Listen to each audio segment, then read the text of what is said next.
In a multiple slaying at a sorority house, a single bite mark is the only evidence. Can detectives use it to build a case against the most notorious serial killer of all time? Investigators hunt for a sexual sadist in a Canadian resort town. He leaves behind a trail of victims, but few clues. Can they stop him before he strikes again?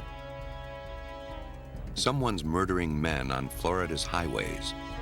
A bloody palm print suggests a woman's touch. But who is she? What prompts some intelligent people to become cunning killing machines? As forensics tries to break their chain of death, psychologists seek to understand serial killers' fatal compulsion.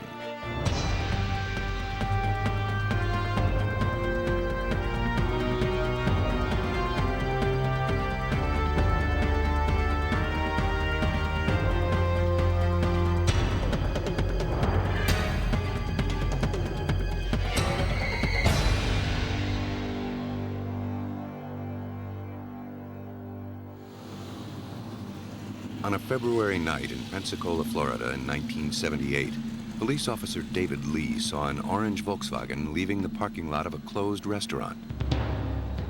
Because the car had no reason to be there, he ran a check on the tags. He discovered it was stolen. The driver tried to flee the scene. After a chase and a struggle, he was apprehended. Police found stolen credit cards and several fake IDs in the car. The driver was taken in for questioning. The man flashed a student ID, but police determined that it too was stolen. After 2 days in custody, he finally decided to tell police his real name, Theodore Robert Bundy. At first, the Pensacola police had no reaction. They had no idea who Ted Bundy was. But they'd soon find out that his name had just been added to the FBI's 10 most wanted list. He was suspected of killing 36 young women in at least 4 western states. His lackluster arrest in Florida was the beginning of the end for the most notorious serial killer in history, who may have murdered over 40 women in 16 years. Ultimately, forensics would tie him to his crimes. In the process, the study of his murders would help spawn a whole new field of forensic psychology, a science that tries to understand how serial killers are created and what we can do to stop them.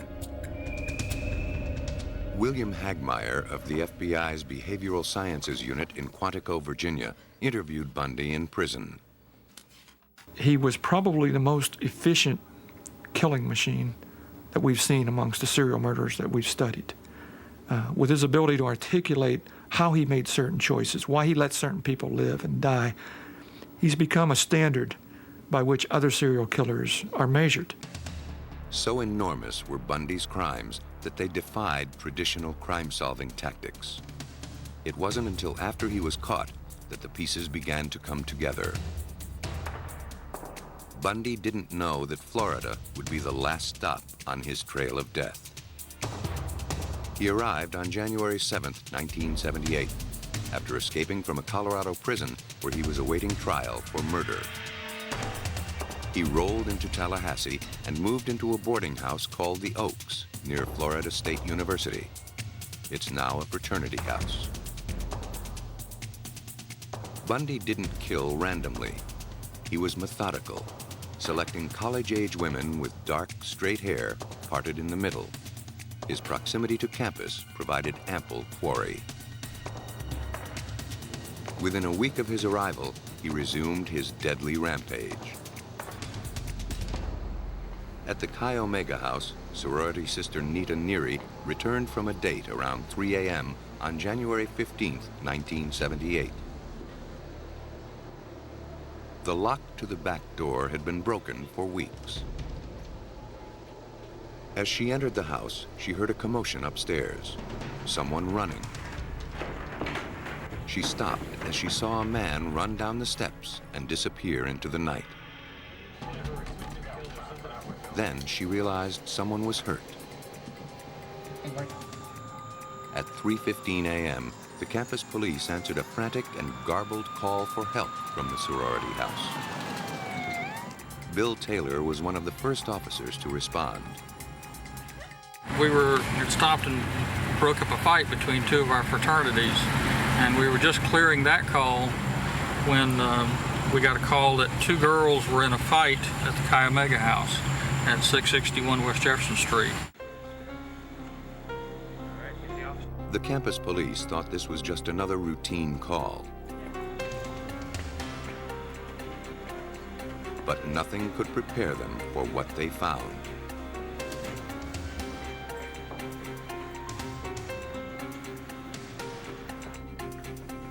The house mother told the officers two women had been attacked. After calling paramedics, police investigated the rest of the house. An officer found Margaret Bowman in her bed. She'd been bludgeoned, then choked to death with a stocking. Down the hall lay another woman. Like Margaret Bowman, Lisa Levy had been sexually assaulted, then beaten. In his fury, the killer had left bite marks in her flesh. She died en route to the hospital. While paramedics tended to the injured, police tried to make sense of the scene. Officer Taylor had never witnessed anything so brutal.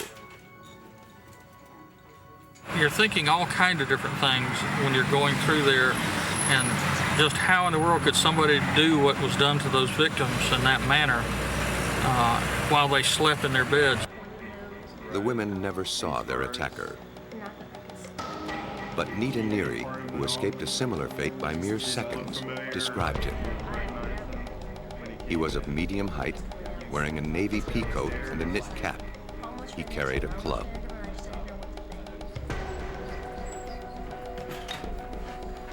The sketchy description provided little help. The killer left behind no evidence, not even a fingerprint.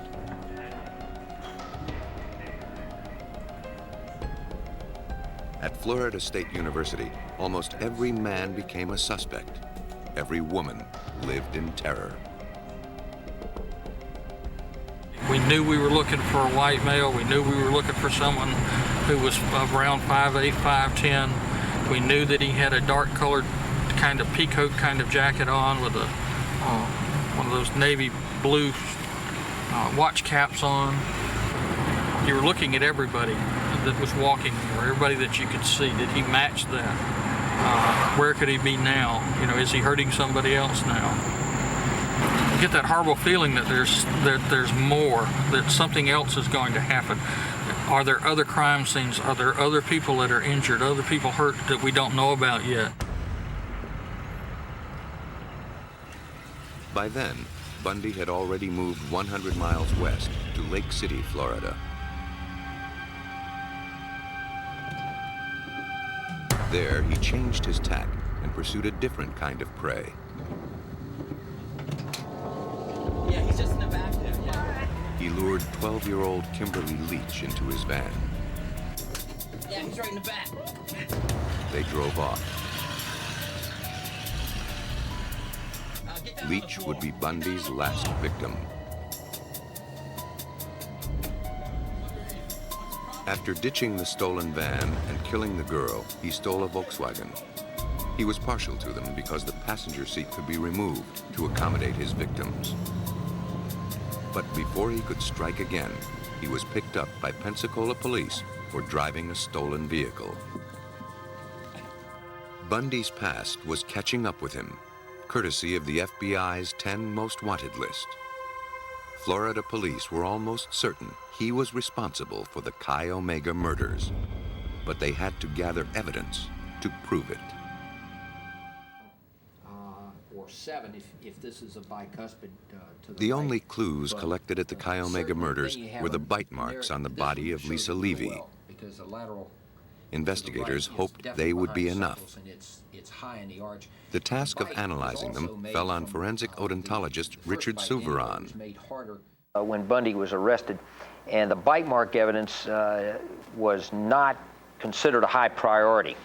But when the detectives in the case were unable to come up with anything else, such as blood, fingerprints, hair, fiber, anything like that, then they decided, well, we'll give this a try. At the time, bite mark evidence had not been used in Florida courts, but investigators had no alternative. Fortunately, one of the bites left a deep impression. Dr. Souveran saw that the killer's teeth had distinctive characteristics. They were crooked, chipped in several places, and had an unusual configuration. But he needed an impression of Bundy's teeth to make a match. That required a search warrant based on probable cause that Bundy's teeth were similar to the killer's. A snapshot of Bundy showing his teeth convinced a judge to sign the warrant. Souveran could now take the impression of Bundy's teeth. From the impression, Souveran made casts. It was apparent that Bundy's teeth were very unusual. Bundy's teeth are unique. I've never seen a set of teeth like Bundy's, and indeed, no one in the world has a set of teeth like Bundy's. Turned and bit a second time, and here's the lateral incisors. Most striking were Bundy's lower teeth, which showed an unusual pattern of wear, along with a distinct layout. The top teeth were chipped. Both sides, and the teeth fit. Using acetate overlays of Bundy's bite pattern, Souveran was able to conclude that only Ted Bundy's teeth could have left the bite marks found on the body of Lisa Levy. Drop in. Especially with that eccentric bite of his, that's pretty compelling. Based in large part on this forensic evidence, a Florida grand jury indicted Bundy on July 27, 1978, for the 2 Chi Omega murders. His indictment was read on live television. Let's go. Theodore Robert Bundy, you are charged, indictment, 2 counts burglary and 2 counts murder in the first degree, 3 counts attempted murder in the first degree. My chance to talk to the press. Contrary to section 78204 Florida statute. I'll plead not guilty right now. And your grand jury. Bundy, always wanting to be in control, enjoyed the attention and turned his trial into a media circus. Well, listen, I've been kept in isolation for 6 months. I've been kept away from the press. I've been buried by you. You've been talking for 6 months. I think it's my turn now. All right? We got a court order that there won't be any press here. Sure there won't be any press interviews. You've given them out. I'm gagged, you're not. Okay. The count will read your I'll right. be heard. Emphatically denying his guilt, acting as his own attorney, Bundy was convicted of the Chi Omega murders, as well as the murder of 12-year-old Kimberly Leach. Ted Bundy was caught in large part because he was a terrible driver, and an alert police officer in Pensacola picked him up. He was convicted in large part because of forensic odontology. He rarely left any forensic evidence at his crime scenes because he knew what the police were looking for.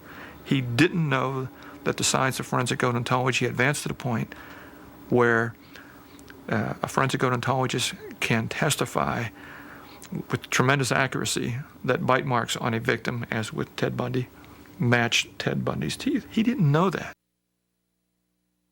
As Bundy sat on Florida's death row, he began to trade information in order to postpone his execution date. He confessed to a string of murders throughout the West and provided details about how he committed them. He painted a graphic picture of the evolution and slow deterioration of a serial killer. To become a serial killer is to become a serial tennis player, a serial jogger. When you get away from it for a while, you start getting the itch to get back. He said the itch was getting tremendous. The clock was ticking. Experts suspect Bundy may have started killing in 1962, at age 15. Then, beginning in 1974, he killed 8 college women in and around Seattle.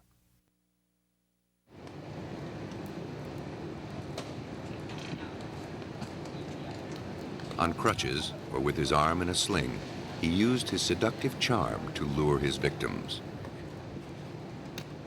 In this way, he snared 6 women in 6 months.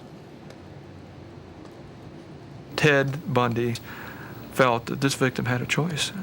She didn't have to come with me. And as he said on many occasions, I wasn't a caveman killer. I didn't go and drag them out. You know, they came to me. Emboldened by his success, he sought more risky prey during a crowded weekend at Lake Sammamish State Park near Seattle. 2 of the women at the lake that day, 23-year-old Janice Ott and 18-year-old Denise Nosland, apparently left with the injured stranger 4 hours apart. It was the last time anyone saw them alive. Based on eyewitness descriptions, police artists made a composite sketch of the slender young man with a Canadian accent who called himself Ted. Part of Bundy's success was his cunning. Part was his looks and outward behavior. No one could have suspected his homicidal inclinations. Seattle writer Ann Rule has made a career studying killers and their victims. In 1975, when she was just starting out, she was hired to write a book about the Seattle killer. Little did she realize that he would turn out to be someone she knew. And I thought, gee, that looks like Ted Bundy. And I know that Ted sometimes affects a Canadian dialect. I knew that he lived in a boarding house on the same street where 2 victims had been found. But they were looking for people with a criminal record. And Ted Bundy, the only thing they had him for were 2 citations for bravery, for helping citizens. He'd been assistant director of the Seattle Crime Prevention Advisory Council, worked for the governor of Washington. Not the kind of guy you're going to focus on. Ann had met Bundy in 1971, 4 years earlier, when she volunteered at a crisis clinic in Seattle. I was a civilian volunteer, and they would always pair us with a work-study student. And just through the luck of the draw, my partner was this very nice young man who was then about 23, named Theodore Bundy. So I spent 2 nights a week for a year, locked up alone all night long with Ted Bundy. The weekend following the abductions, the beaches at Lake Sammamish were strangely empty. Over the next several months, bodies of women who disappeared began turning up in the nearby hills. Police in Washington intensified their search for the killer. 12 women had gone missing in the Seattle area, all suspected to be victims of the mysterious Ted. But Bundy was smart enough to know when to move on. In September 1974, he made his way to Salt Lake City. Over the next month and a half, 3 teenage girls disappeared without a trace. Then, on November 8th, Bundy spotted 23-year-old Carol Duranch. Posing as a police detective, he approached her and told her that someone had been caught stealing something from her car. He asked her to look inside to see if anything was missing. She told him everything seemed to be there, but Bundy asked her to accompany him to police headquarters to see if she could ID the thief anyway. Though Duranch was skeptical, she did as he asked. But as soon as she got into his Volkswagen, the trap was sprung. He handcuffed her and threatened to kill her on the spot.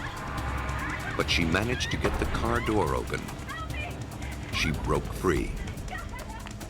Duranch was the only woman that we know for sure to escape the clutches of Ted Bundy. But Bundy was unfazed. Over the next several months, more women would die.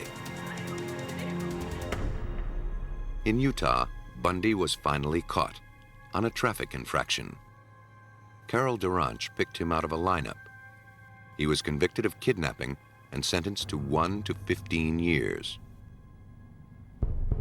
He was then extradited to Colorado, where, based on hair samples found in his car, he was charged with the murder of a young woman. And there, through a small hole in the ceiling of his prison cell, he escaped to kill again. 8 days before the Chi Omega murders, Ted Bundy fled Colorado and headed to Florida. A friend loaned him money to live on. He'd been incarcerated over a year, and his fatal compulsion grew all the while.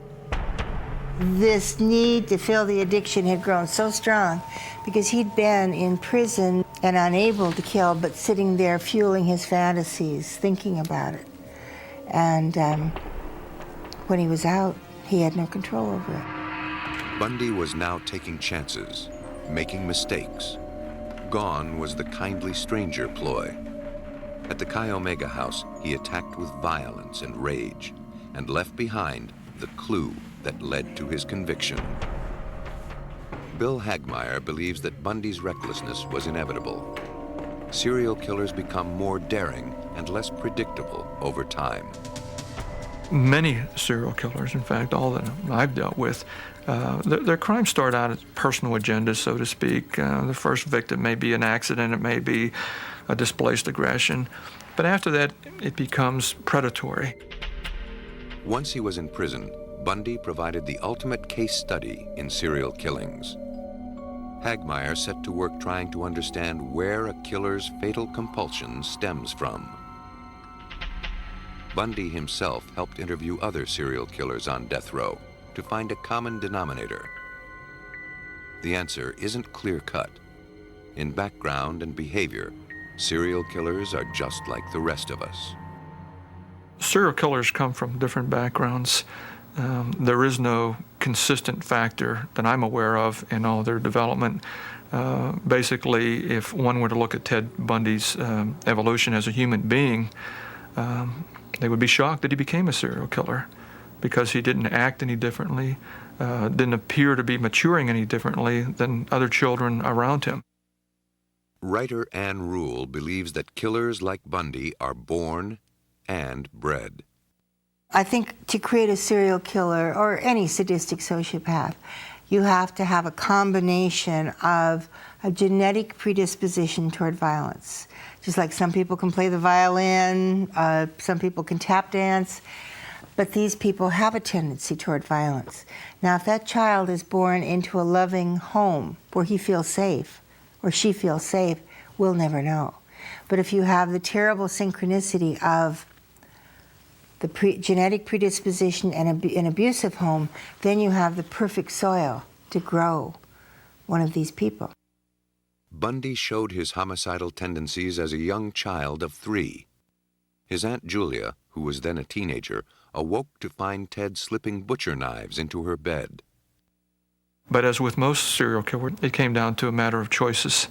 We're all a product of our environment, our genetics, our experiences, and what we become in life, whether it's a career choice, making a choice of a mate, or our avocation, and his just happened to be murder, we're accountable for that. Bundy discovered in his early 20s that he was illegitimate.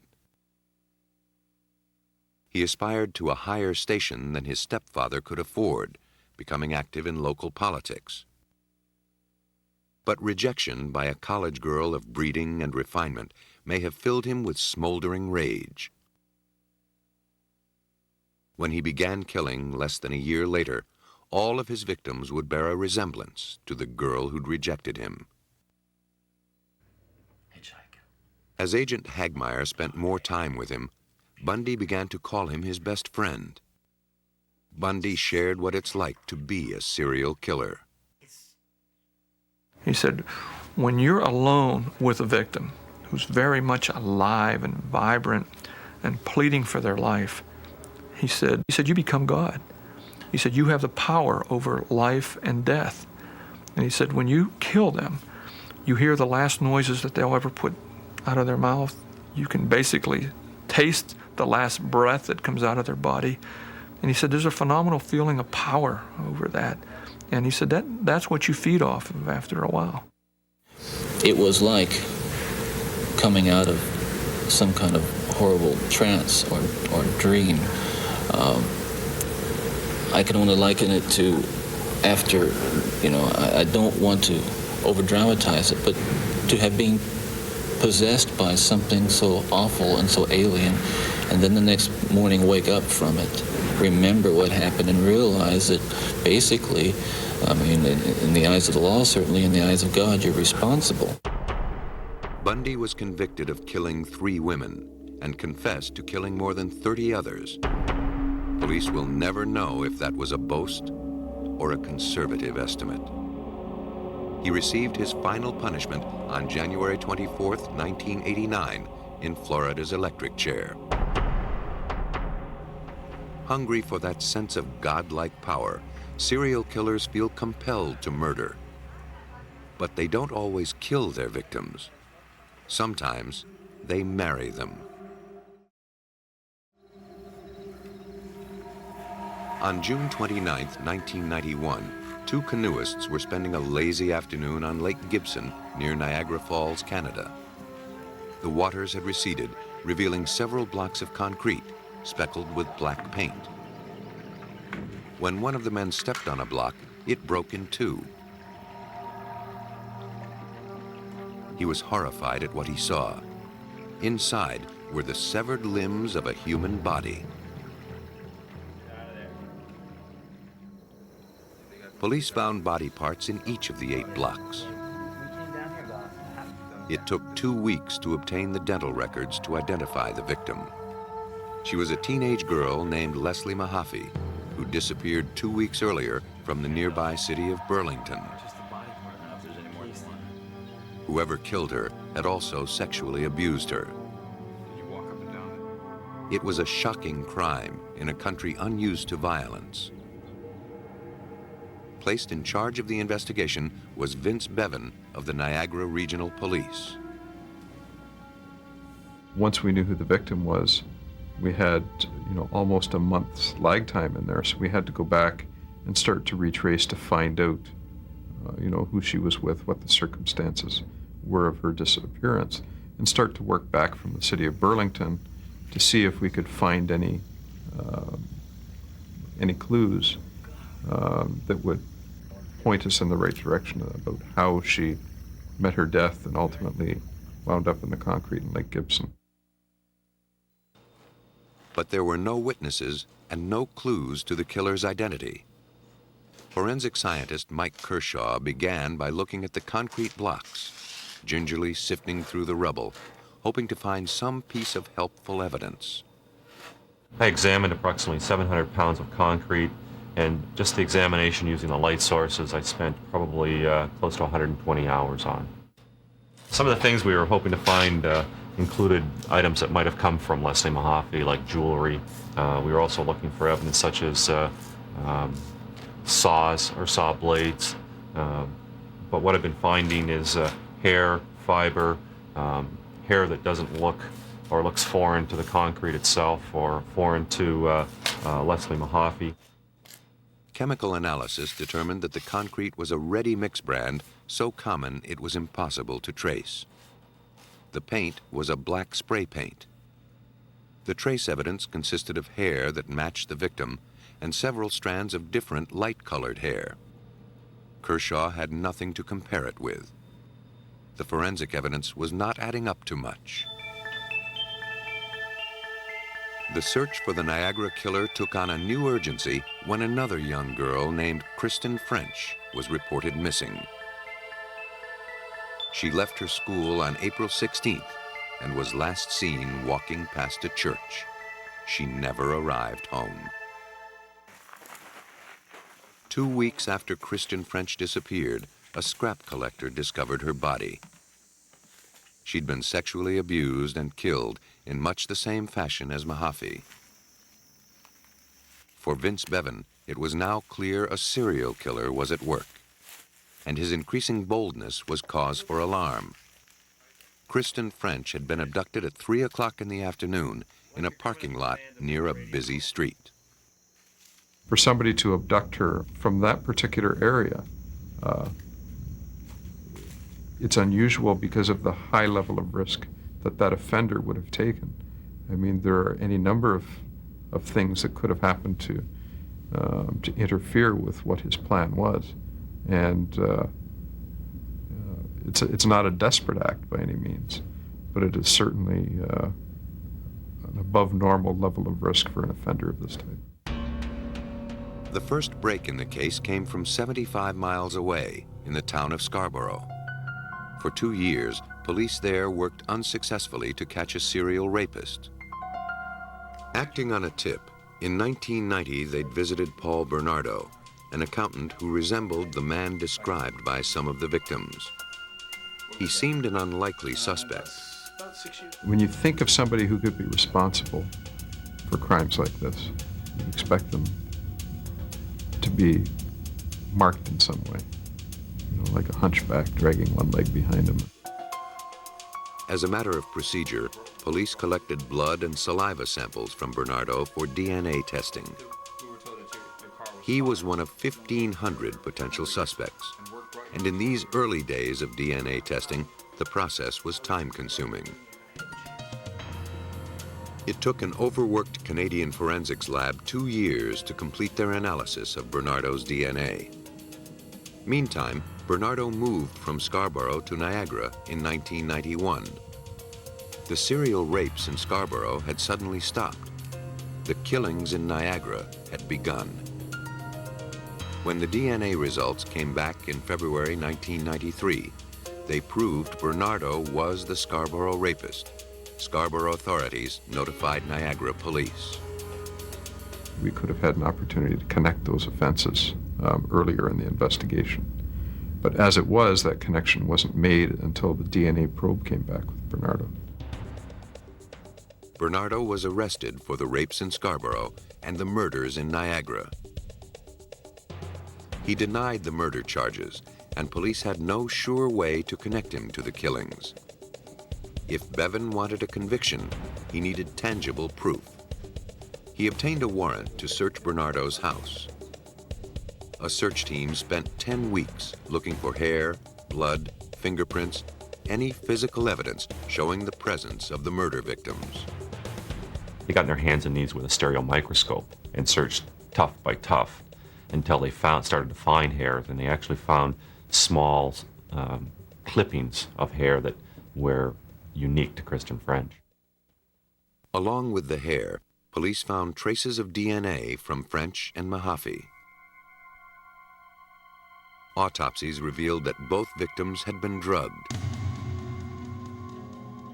In a desk drawer, investigators found a tranquilizer that Bernardo's wife, Carla Homolka, had obtained from the veterinarian's office where she worked. On a videotape Bernardo made for insurance purposes, police found an inventory of his basement. More clues came into focus. First was a circular saw, one that matched the type police thought he may have used to dismember his first victim. The next clue on the tape was equally incriminating. And as he panned across the basement floor, showing some of the tools that he had, he went past an open cupboard. And in the top shelf of this cupboard were 2 cans of spray paint. One had a gray lid, one had a black lid. When we went in and executed the search warrant, and during our search, we were unable to find that black can of spray paint. Besides the evidence on the tape, investigators noticed gouges on the stairs to his basement. Microscopic examination revealed black paint marks. Forensics experts created concrete blocks similar in size to the ones that contained Mahaffey's body. They spray painted the blocks and pushed them up a similar flight of stairs. The marks they made matched those on Bernardo's stairs. The forensic evidence was piling up, but it was all circumstantial. The case was clinched with the help of a surprising eyewitness. In January 1993, Paul Bernardo's wife, Carla Homolka, left him. She would later tell police that Bernardo had tied her and forced her to act out the last moments of his victims' lives. Fearing she would suffer their fate, she fled. In February, as evidence was mounting against Bernardo, she decided to make a deal and confessed that she herself had played a role in the heinous crimes of Paul Bernardo, crimes that he had videotaped. Carla Homolka had met Paul Bernardo in 1987 when she was still a teenager. Bernardo was a handsome, apparently successful young man 6 years older than she was. But beneath his pleasant exterior, Bernardo was possessed by a desire to subjugate women. Roy Hazelwood, a former FBI agent and an expert on sex-related crimes, has spent 6 years studying the strange bond between serial killers and the women who fall in love with them. Canadian prosecutors called on him to assess Carla's state of mind. Hazelwood believes Bernardo, like many serial killers, saw women as lesser creatures that didn't deserve respectability. That explains why they go for nice middle-class women rather than prostitutes or alcoholics or drug abusers, because they want to tear down that image of niceness and purity, if you will, that surrounds a nice middle-class person. As a teenager, he began spying on women in the dark. They became objects that existed only for his pleasure. According to Hazelwood, Bernardo saw his future wife, Carla Homolka, as a woman he knew he could dominate, forcing her to his will. These men have an innate ability to identify women who are vulnerable, women who are naive, women who have few life experiences or low self-esteem, or they have, as I mentioned earlier, dependent personalities where they crave and need the attention of others and the approval of others. Carla's parents encouraged her romance with the handsome, upscale Bernardo. By 1990, he already had her under a horrible spell. On Christmas Eve, she helped him drug her own sister, Tammy, so he could have sex with her. But the drug had induced her death instead. They said she drank too much alcohol. No one suspected the truth. There's no question that Bernardo had manipulated her. She was an attractive, intelligent young woman. Why she ever became involved in the first incident is sort of a mystery to me. But I think it's quite clear that after her sister's death, she was trapped. She had trapped herself, in essence, in a situation that he could take advantage of.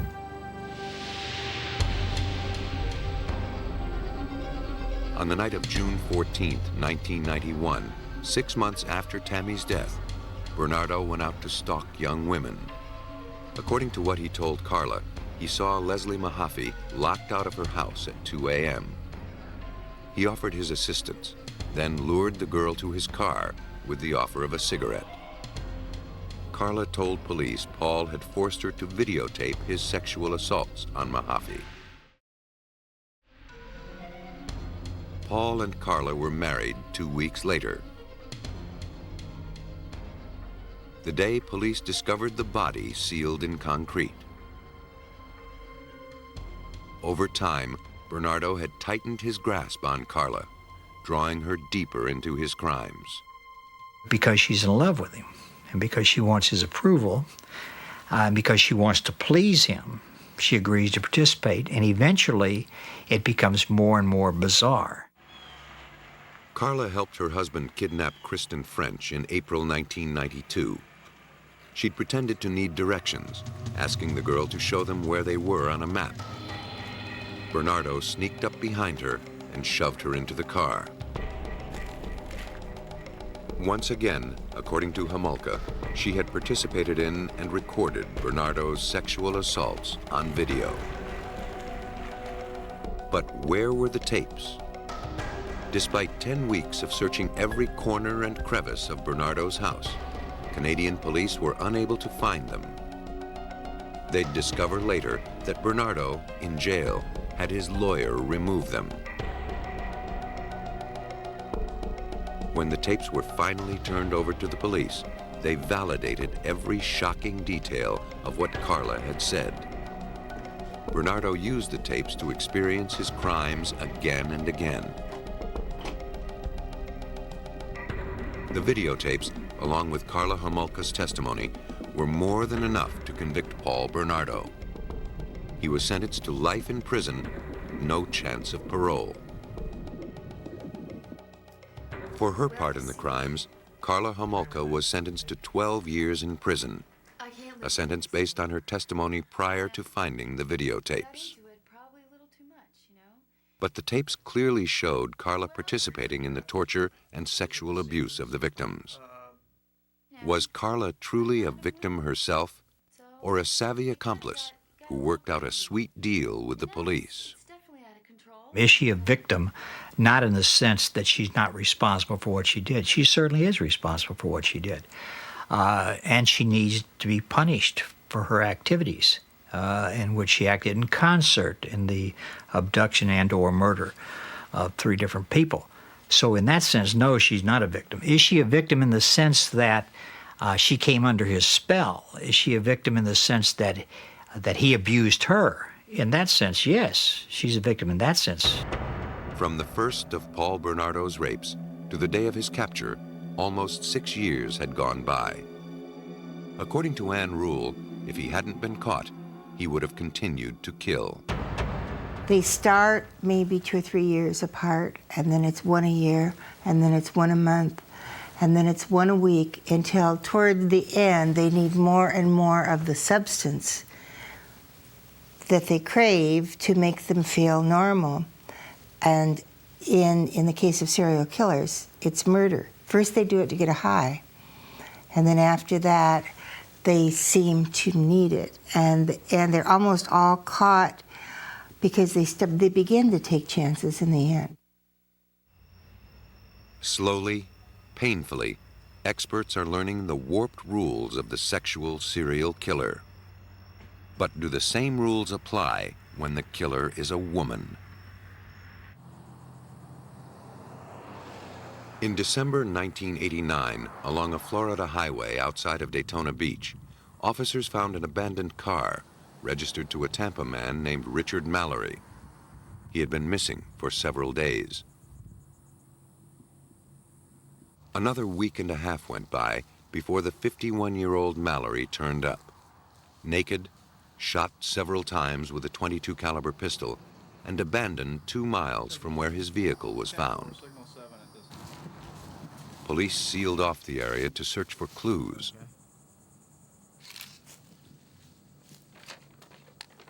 Investigator Larry Horzepa of the Volusia County Sheriff's Office led the investigation. At the time, we weren't exactly sure what we had, so as in all of our homicide investigations that we did an entire sweep of the area and basically collected up everything that we could possibly find that we thought may be connected with the crime. But investigators found very little evidence pointing to the killer. The investigation was stymied by lack of clues. As Volusia police worked on the case, police in 3 other counties struggled with murders of their own. Immersed in their local crime scenes, they had no knowledge of the other killings, no idea they were connected. We didn't know about the other killings that had been occurring for almost a year. Basically, we were operating solely on ours. As the body count climbed, police became aware that a deadly pattern was developing throughout Florida. Finally, the separate police departments pooled their resources. And we found the similarities in the fact that all the men were older men, being over the ages of 45 years of age, that they were basically all traveling alone, that they were traveling the major highways. We found that the bodies, all of them were discarded close to a major highway, and the fact that the vehicles that they had were placed somewhere else. The killer had been methodical, consistent. All but one of the victims had been shot in the torso with a .22 caliber pistol, a relatively small firearm. In every case, the driver's seat was pulled up close to the steering wheel. The evidence suggested the killer was a short person, possibly a woman. If this were true, it was one for the books. There'd never been a female serial killer, or at least not one that police knew of.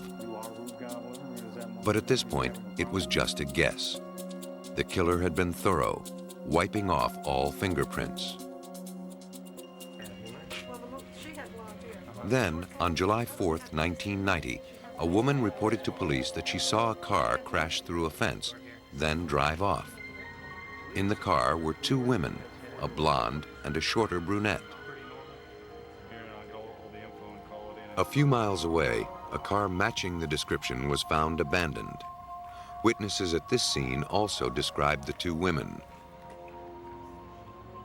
The car's registration revealed that it belonged to Peter Sims, age 65, an itinerant missionary who'd been missing for almost a month. Police saw a possible connection to the string of homicides. The car was turned over to Merv Stevens of the Florida Department of Law Enforcement. The vehicle had been basically wiped down on the inside and outside. The crime scene analysts had went to the armrest on the driver's side of the car and had removed the armrest. Upon removing that armrest, they noticed what it looked to appear to be a palm print, a bloody palm print. The single print was their only clue, and a potentially damning one. But prints in blood are notoriously fragile. Forensics would have only one chance to read the imprint. Only one chance to link killer with crime scene. They could not afford to make a mistake. I think they made the latent lift as a last resort. Once they had discovered what they thought was a blood print, or looked to be like a blood print, it was reddish brown in color. And in photographing it and using the different lighting techniques, a blood print will tend to dry out. Once a blood print dries out, it becomes real fragile. And simple moving it around, handling that type of item, the print will basically deteriorate and it will fall to pieces. After the print was photographed, clear tape was carefully placed over it. With even greater care, the tape was slowly lifted. Any little bend in the tape would crack the print and compromise the lift. Once the print adhered to the tape, it was affixed to a white card. The technicians were home free. The lift was a success. They analyzed the palm print and compared it to those of known criminals in the state of Florida. Stevens found a match in a woman named Lori Grody. She'd been convicted on a weapons charge. Grody was also known as Cammie Green and Eileen Warnes. Because several of the missing automobiles had been burglarized, police began checking pawn shops in the hopes of finding the stolen goods. At one, they found a pawn ticket in the name of Cammie Green for a particular brand of camera and a radar detector, items missing from the car of murder victim Richard Mallory. Florida requires pawn shops to take fingerprints.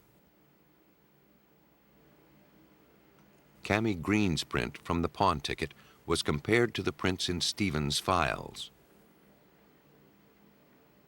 The prints matched. The bloody palm print and stolen items were now linked to a single person, a woman named Eileen Warnes. Investigators traced Warnes to Daytona Beach, where she was a part of the biker crowd. She hung out at a bar called The Last Resort, where she slept on these benches behind the bar. Undercover police kept her under constant surveillance until they could collect more evidence of her crimes.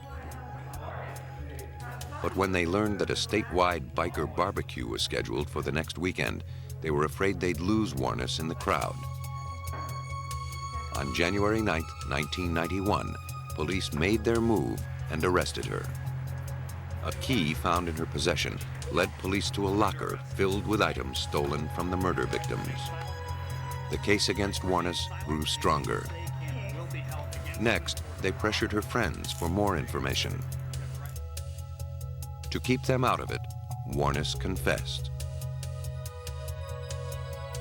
I shot him, and then I thought to myself, well, I might as well just keep on shooting. Because I gotta kill the guy. He's gonna, go and tell somebody. When she was convicted in Florida for the murder of 6 men, Warnes had the distinction of being one of the first female serial killers, deadly as the male. But why, beginning in December of 1989, had she become a killer, hitching rides with middle-aged men, suggesting sex for money in a secluded spot, then shooting them to death? Warnes claimed she'd acted in self-defense. It was a claim Larry Horzepa found difficult to believe. I think as she was applying her trade, as she was going along, for whatever reason, whether she needed more money or whether she decided that this would just be easy pickings, at one point in her life, starting with Mr. Mallory, she decided to bring a firearm into play. And once she went ahead and fired that first shot and killed that first man, felt it was easy. And why not do it again? Ann Rule has studied women who kill. She disagrees that robbery was the motive. She believes Eileen Warnes felt abused by the men in her life, and the killing was her attempt at retaliation. Her anger was typical of serial killers. But of all the women that I have ever studied, she is the only one who seems to have a particular victim type, who has a particular MO, who's killing stranger to stranger, and fits into the serial murder pattern. For Ann Rule, the most chilling aspect of serial killers is their lack of remorse for their crimes. These people believe that they deserve to have anything they want that makes them feel better. It doesn't matter who gets hurt as long as they're happy, because they are real and the rest of us are paper doll characters. We don't feel the way they do. With each murder, serial killers lose a little more of their conscience, making the next killing that much easier. As police departments throughout the country begin to share information, they can more quickly see the deadly patterns emerge. Then they can stop serial killers in their tracks.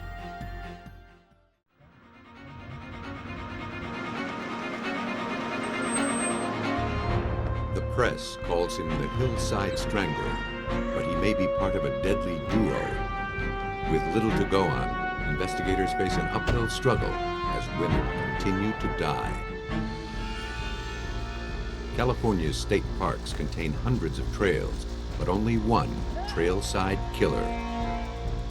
When the crime scene is as big as all outdoors, how can detectives hope to find him? A Midwestern highway is littered with the bodies of young men. Authorities know the identity of the interstate killer, but can they prove it before he kills again? Spurred on by the thrill of the kill, a serial murderer can't stop on his own. The longer it takes to catch him, the bigger the body count.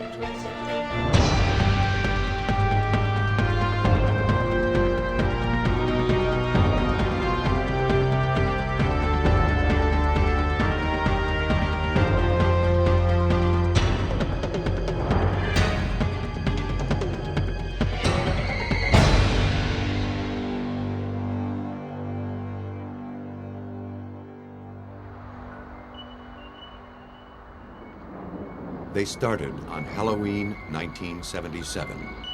In the foothills just north of Los Angeles, the morning light brought a resident of a quiet suburban neighborhood a glimpse of horror. Sprawled in his front yard was a naked woman. She was dead. Not wanting his children to see the body, he covered her with a tarp. Detective Frank Salerno was one of the first inspectors to arrive. When I initially got the call, I was told that it may be an overdose. It was as soon as I saw the body, it appeared to me without a doubt that it was a murder, not a drug overdose of any type. There were ligature marks around her neck, wrists, and ankles, indicating that the woman had been tied up and strangled to death. She had also been raped. Police had no idea who she was or where she had come from. The only possible clue found at the scene was a small piece of white fiber on the victim's eyelid. It wasn't much, but it was all authorities had to work with. But Detective Salerno noticed one more thing that would be crucial to their search. It was the way the body lay.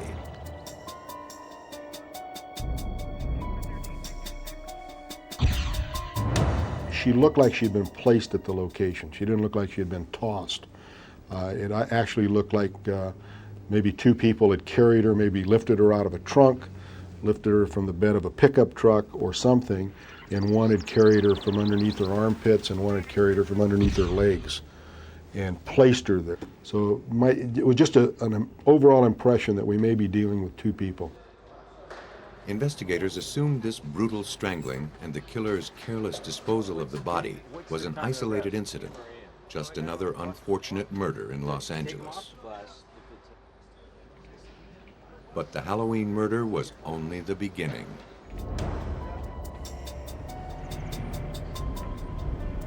Less than a week later, a jogger happened upon the nude body of a woman lying in plain sight beside the jogging path. With the second body, a deadly pattern began to emerge. Both victims had been raped, strangled, and dumped out in the open for anyone to find. Both bodies were practically on display, disposed of on slight inclines or hills. The only difference was that you had different bodies, but you had the same marks on the wrist in the same locations. You had the same marks on the ankles, almost to the inch of where they were on each body. You had the same mark on the throat, the same ligature mark. So at that point we knew that we had a single killer or killers that were at least responsible for two murders. But the murders didn't stop there. The press, unaware that authorities were searching for two suspects, dubbed the killer the Hillside Strangler. On November 20th, a 9-year-old boy was playing near his house when he spied what he thought were two mannequins. Upon closer inspection, he realized they were not. Dolores Cepeda and Sonia Johnson had been missing for over a week before their bodies were found. They weren't even 15 years old.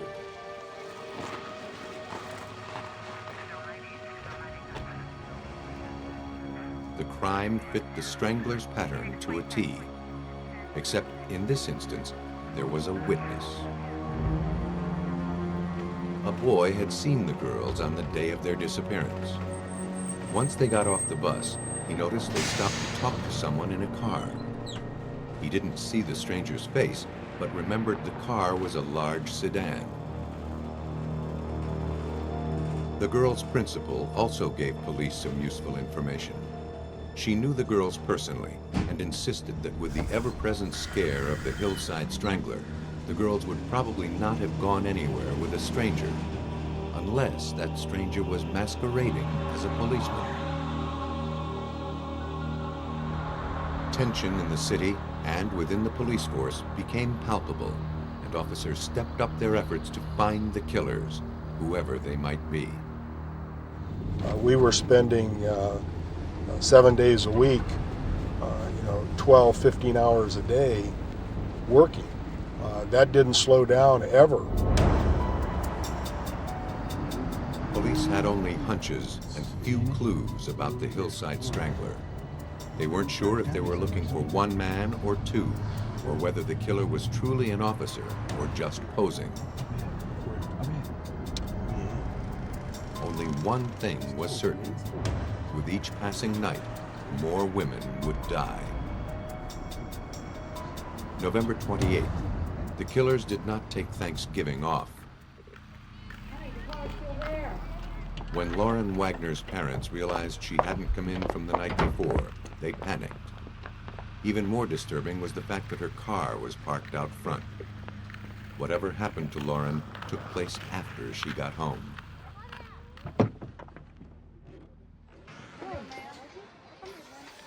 officers canvassed the neighborhood looking for any lead that might point them to a suspect. Have you heard anything suspicious in the area? One neighbor recalled seeing Lauren pull up around 9 p.m., followed by another car. Two men jumped out and started arguing with her. The witness told investigators they didn't look like police. Even so, Lauren got into the car with them and drove off. Her body was found the next day. In addition to the strangler's telltale markings, some small fibers were found on Wagner's body. They didn't match the fiber found on the first victim. After 9 brutal murders, it was only the second time any evidence was collected from a victim. Police continued to scour the streets, but with nothing more than a vague description of the suspect's car, there was not much to go on, and absolutely no way to match the fibers with the killer.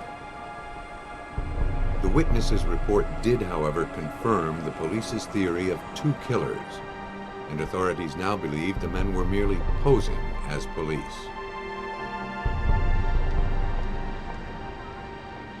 Six weeks later, the body of an 18-year-old prostitute turned up. This time, the killers were toying with police, like a cat with a mouse.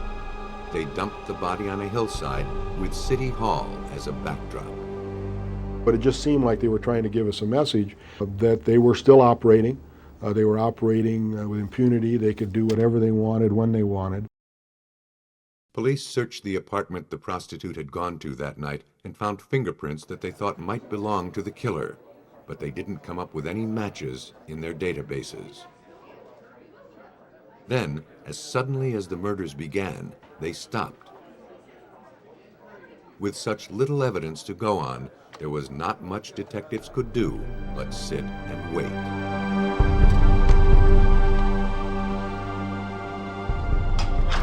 After 4 months of terror in Los Angeles, an eerie calm fell over the city. The killers were still out there, but no one knew when or where the hillside stranglers would strike next. We don't have quotas. You can write as many as you want. In Bellingham, Washington, January 1979, a man reported that his girlfriend and her roommate were missing. He told police they were supposed to be house-sitting for an acquaintance who worked as a security guard. We all know him pretty well. That's all I've got. Do you guys have enough? Investigators went to the women's apartment. From the moment he arrived, Bellingham Police Chief Terry Mangan knew that Diane Wilder and Karen Mandick were in danger. And it was evident as soon as we got there that something was terribly wrong, in the sense that they had left Diane Wilder's car there with some groceries in it, some of which needed to be refrigerated. The cat had not been fed or let out, and the lights were on. In a situation like this, it's difficult to discern what might be a clue. Police collected what they could, including a business card for a security guard named Kenneth Bianchi, and a message in Diane Wilder's handwriting that said he'd called. Bianchi seemed like an obvious suspect, but when police interviewed him, he denied knowing the women or of any house-sitting arrangement. He told them that he was at a law enforcement class that night, training to become a member of the sheriff's reserves. Scott, X30, you copy? Hours later, police received the call they were dreading. A car had been discovered near a deserted construction site. Inside were 2 bodies, Diane Wilder and Karen Mandick. They had been strangled. Detectives determined that the murders most likely took place somewhere else, and whoever had left the bodies there had taken careful measures to clean up after himself. Authorities had trouble lifting fingerprints off the car. It had been wiped clean. Diane Wilder and Karen Mandick, both of them Western Washington students. Bellingham police criminalist Bob Knudsen processed the scene. Leaving Fred Meyer's at about 7 o'clock. This was, in our opinion, Definitely not a first-time killer. This is somebody who had been there before. But no matter how expert a killer is, chances are he'll leave a trace of himself behind.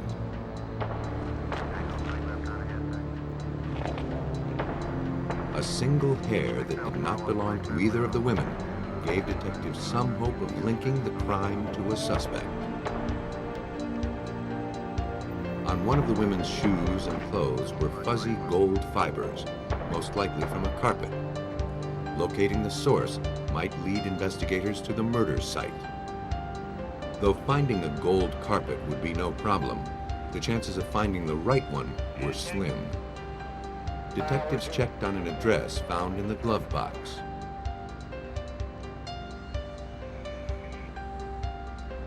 As the examination continued, authorities found something else. Stuck to the underside of the car were sprigs of fresh heather.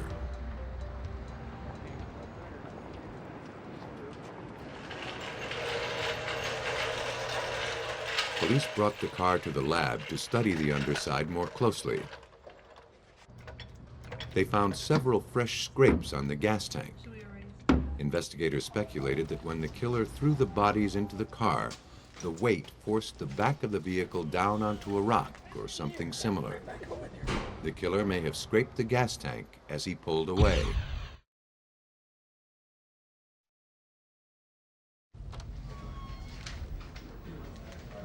A rock, a sprig of heather, and some gold carpet fibers. The perfect ingredients for a mystery. But how to solve it? I have some update on the missing girls, the co-ed case. Control. We'll get the volunteers out. The address in the glove box led to an empty, locked house with gold carpeting. To obtain a key, police contacted the security company that monitored it. It was the same security company that Kenneth Bianchi worked for. They told police that the key was missing from their file. While the paperwork allowing them to enter the house was being processed, investigators examined the grounds. But there was some heather and bushes and things there, and Bob Knudsen pushed, as I recall, pushed the heather aside, he and Terry White, and there were scrapes, fresh scrapes on the rock under the heather, which subsequently matched the scrapes in the gas tank in the bottom of the car. Yep, it's a good match. Now, all we got to do now is finish photoing the rock, get it ready for court. Inside the house, investigators found hair from 3 persons. 2 matched the victims. The 3rd matched the unknown hair also found in the automobile. The car, the 2 women, and a 3rd person had been at the house. And the only people who had access to the house while the owners were away were the employees of the security company. Once again, police turned to Kenneth Bianchi. Authorities obtained a warrant to search Bianchi's house for clues to the murder. What they found instead was a basement full of stolen goods. The stolen property was enough grounds to arrest Bianchi and hold him until police could gather evidence to link him to the murders. Investigators later learned that he never showed up at his law enforcement class on the night Wilder and Mandic disappeared. Police had no trouble finding him on patrol at his security job. Forensic specialists matched the foreign hairs found in the car and the house in Washington to Bianchi. Undoubtedly, he had been at these locations. Though confident that Bianchi would prove to be their man, investigators had no idea who they actually had on their hands. A California driver's license found in his possession prompted a call to the Los Angeles authorities to check on prior offenses. The detective that took the call was part of the Hillside Strangler task force and recognized the similarities. Yeah, I'm sitting down. It was the call Detective Frank Salerno had been waiting 2 long years to receive. You're kidding me. Not only did he live next door and across street from 2 of our victims, but he had lived on Tamarind, which was the Kimberly Martin case. So right away, we've got a guy that's connected by location to 3 of the victims, and we never had that before. hair found in his car in Washington State matched two of the hillside victims in Los Angeles. Yes. Bianchi's fingerprints also linked him to the murder of the prostitute. Faced with undeniable evidence, Bianchi confessed to the hillside stranglings and named his cousin, Angelo Bono, as his accomplice. Well, we took all the evidence, which amounted to one tuft of fiber and one clump of fiber, and we served a search warrant on Angelo Bono's house and his trim shop. A search of Bono's car upholstery shop brought an exact match of the white fibers found on two of the hillside victims. When I pick her up, you get it. The cousins explained how they found their targets, cruising the streets of Hollywood posing as undercover cops.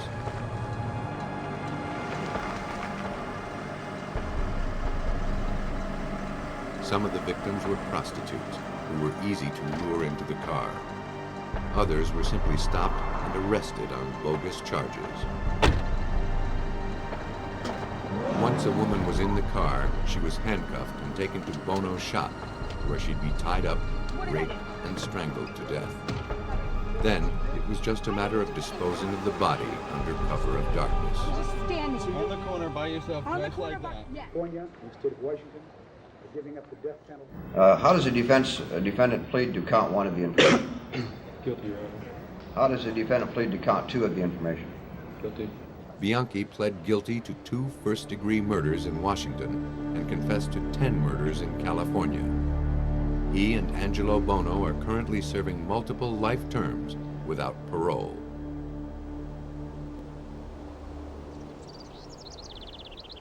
Many consider big cities to be havens for violence and murder. But the truth is, there's no law that keeps serial killers within city limits.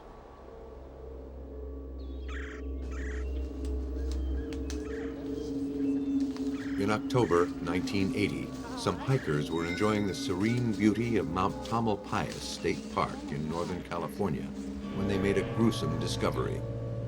The body of a young woman lay flat on the ground. She had been shot in the head and raped.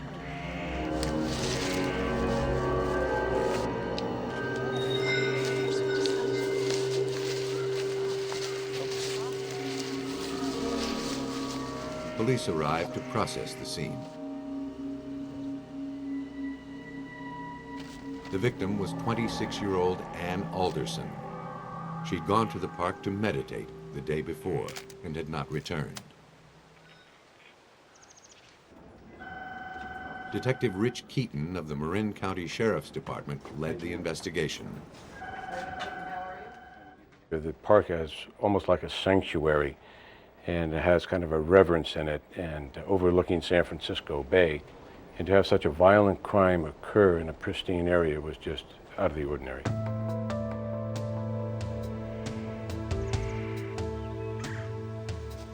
There was not much evidence at the scene. Traces of biological material found around the body and the bullets removed from the victim were sent to the crime lab in Santa Rosa with the hopes that they might point to a suspect.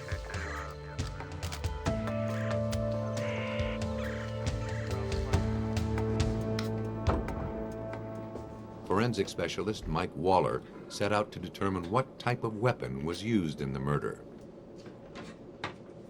By evaluating the bullet under a stereo microscope such as what I have here, and by looking at the class characteristics and measuring them, we can get an idea of a potential model or make in some cases. And one weapon that was a possibility in this case turned out to be what is known as a Rossi .38 special revolver. We've done the aerial photos. Without a suspect or weapon, the identification provided no help. Investigators had no choice but to shelve the case until more information turned up. They didn't have long to wait. A month after the murder, detectives were searching for 2 missing women on the trails at Point Reyes National Seashore in Marin County. But they didn't find what they were looking for. Two bodies, a man and a woman, lay face down in the woods. They had been shot to death. Police surveyed the scene but were disappointed with their findings. They uncovered no footprints. There were no hairs or fibers, only the bullets. While officers finished processing the scene, police found the women they had been looking for.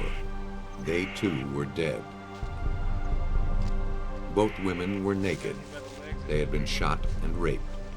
No fingerprints or other telltale clues were found. My first impressions were that this was almost a shock that this wasn't really happening. We couldn't have 4 more bodies found in a park of young women and one young man who were simply executed for what appeared to be no other reason than sexual violation. Investigators now had 5 murders and still only a handful of bullets as clues. By examining the barrel marks left on the bullets, Mike Waller confirmed authorities' worst fears. All the bullets recovered from the various scenes had been fired from the same gun. Now there was no question about it. A serial killer was stalking victims in the state parks. But detectives were no closer to finding who he was. Papers called the murderer the Trailside Killer. Detectives knew that a true serial killer wouldn't stop until he was caught, and catching him wouldn't be easy. The killer was cunning, the murders well planned.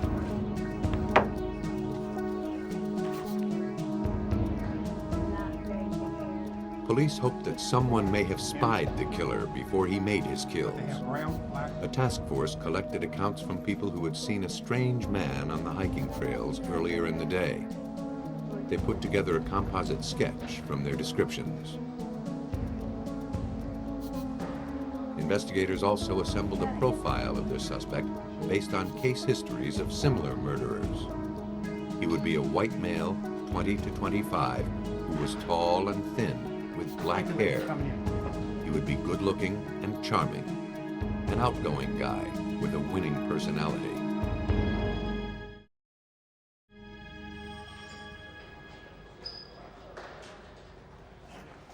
Once the sketch was approved by the task force, flyers were distributed throughout the county to alert the public.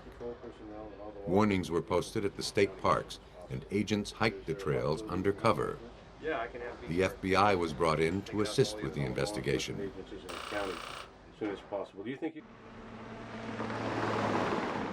Police were busy hatching an elaborate plan to stop the killer. They called it Code 555.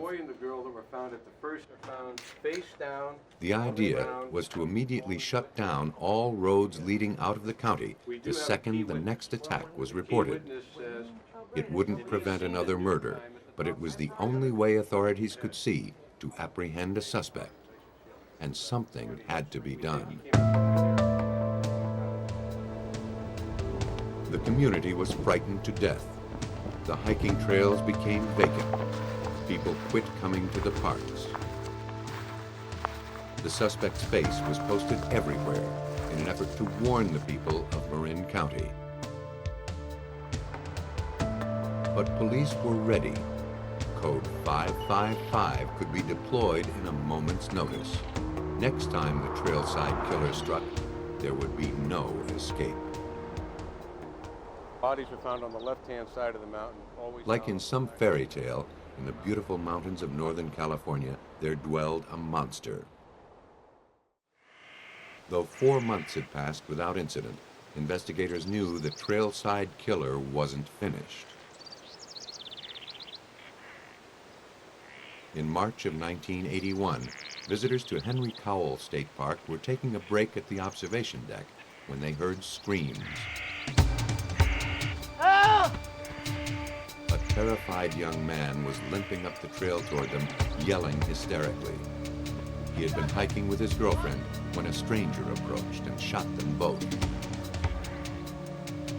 His girlfriend was dead, and the killer was still loose in the park. the police arrived in minutes, but the murderer had slipped away undetected. Stephen Hartle was rushed to the hospital.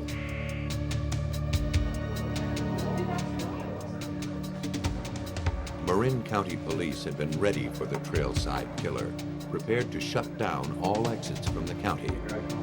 It would have worked, except that this latest attack occurred outside their jurisdiction in Santa Cruz County. The trailside killer was on the move.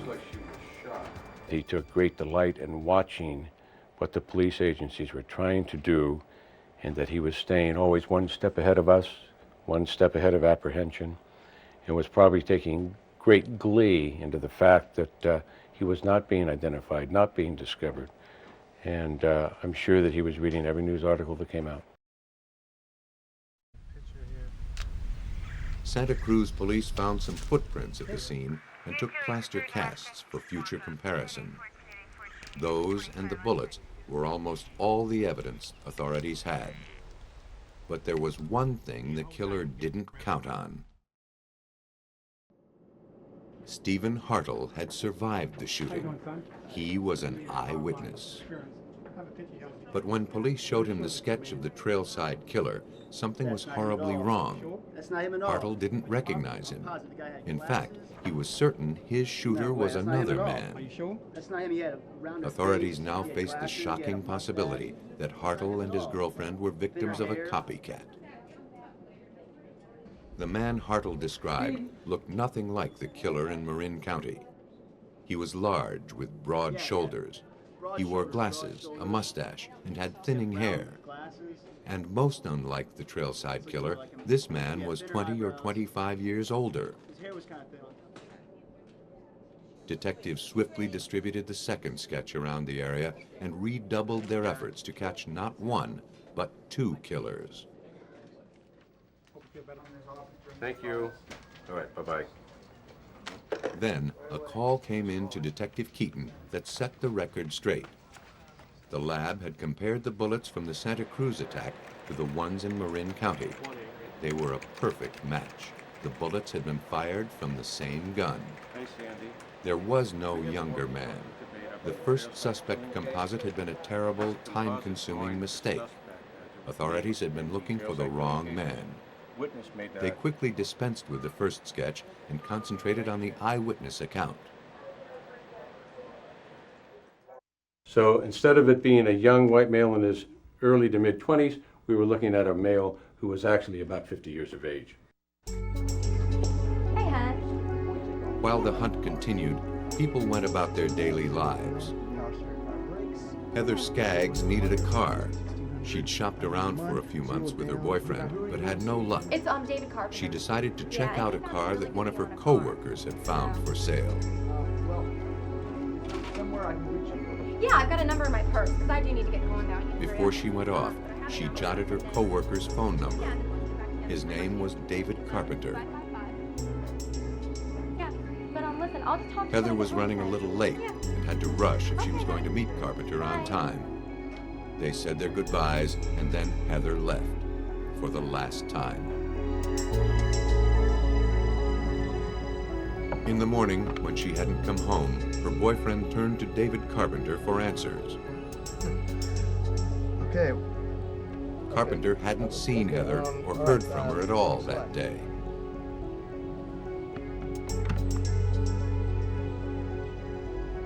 Concerned, her boyfriend went to the police.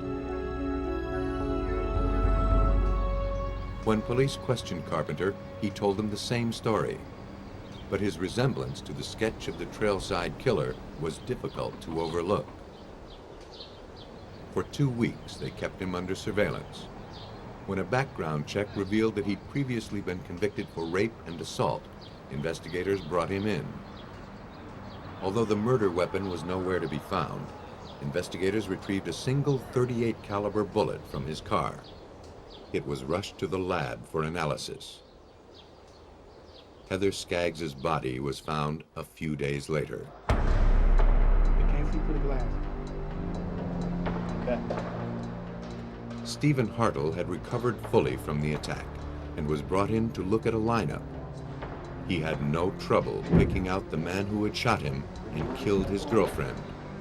There was no doubt in his mind that David Carpenter was that man.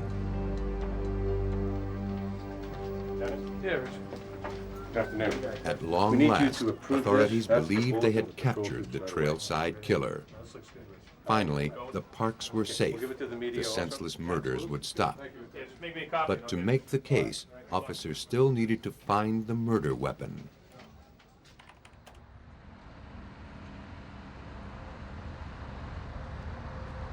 Then, police received word from a man in prison who had known Carpenter.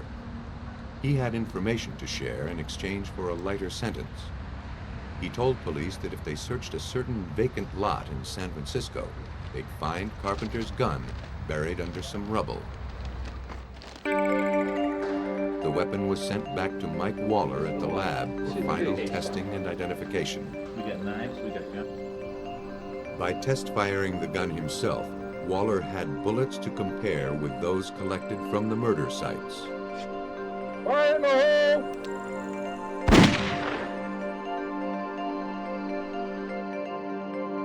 When the two were put together, they matched perfectly. Without question, both bullets were fired from the same gun. Police had in their possession the weapon that had killed 7 people. In addition to the ballistics evidence, blood and saliva samples taken from Carpenter matched the biological evidence taken at the first crime scene. And Carpenter had recently purchased a pair of shoes with treads that were consistent with the casts taken from the trails. David Carpenter had little trouble finding and capturing his victims. From a mountain vantage point, he could oversee the trails and make out lone hikers. Knowing exactly where they were headed, he could easily ambush his prey. In execution style, Carpenter shot his victims in the back of the head.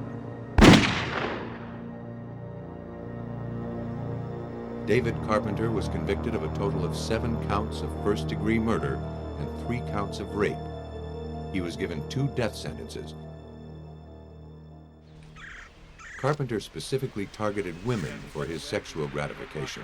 Male victims were just in the wrong place at the wrong time.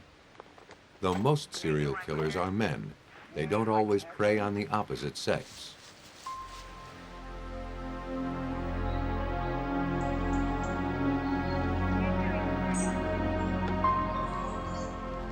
In the spring of 1983, a young man was discovered dead in a field off Interstate 294 in Lake County, Illinois, just outside Chicago. He had been bound, tortured, undressed, and stabbed multiple times. It appeared to be an isolated incident. But within a few weeks, another body turned up just off the interstate, less than a mile from the first, and in eerily similar condition. In both cases, detectives could find little at the crime scenes to lead them to the killer. 4 months later, a third victim, Ralph Calise, was found murdered in the same manner along the same stretch of highway where the first 2 victims were found. The press gave the murderer a name, the Interstate Killer. It was at the Calise site that authorities gathered what they hoped would be their first fruitful clues. Most important were footprints and tire tracks. Although not necessarily connected to the murder, it was the first time any type of prints had been recovered. Investigators made plaster casts in case a suspect emerged.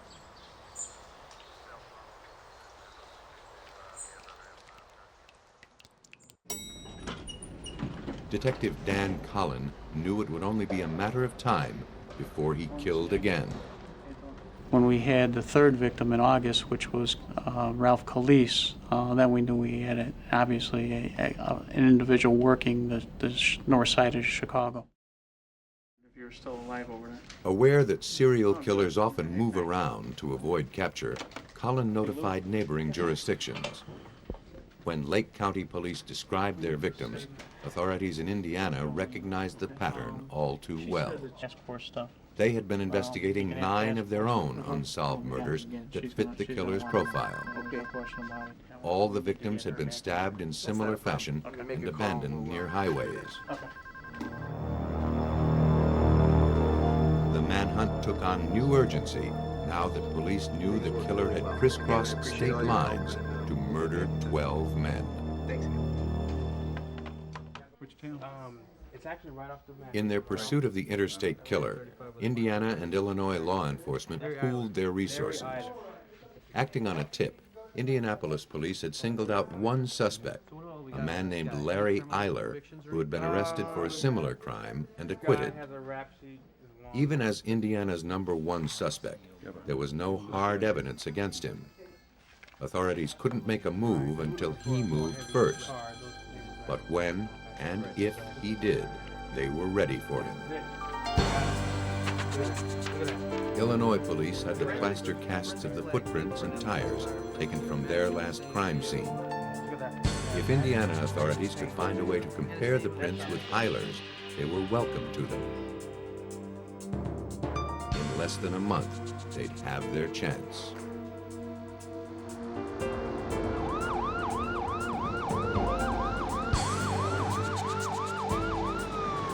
On September 30th, 1983, an Indiana state trooper stopped to question 2 men in a truck parked on the side of a road near Interstate 65.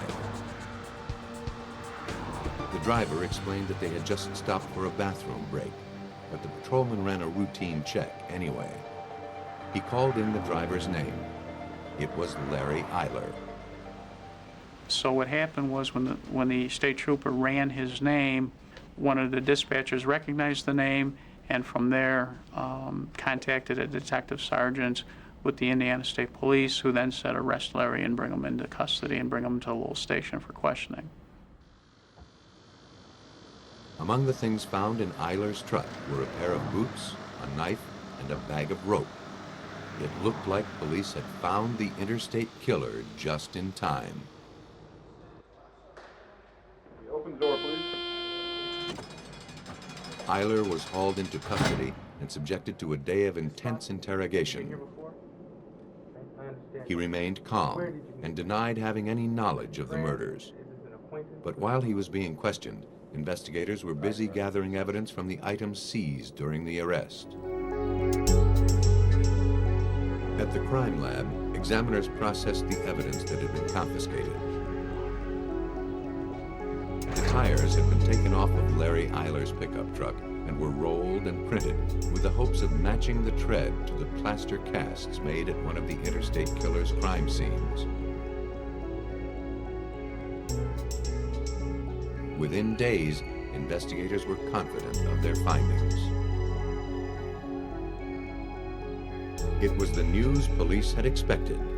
The tire tracks matched perfectly, as did the boot prints.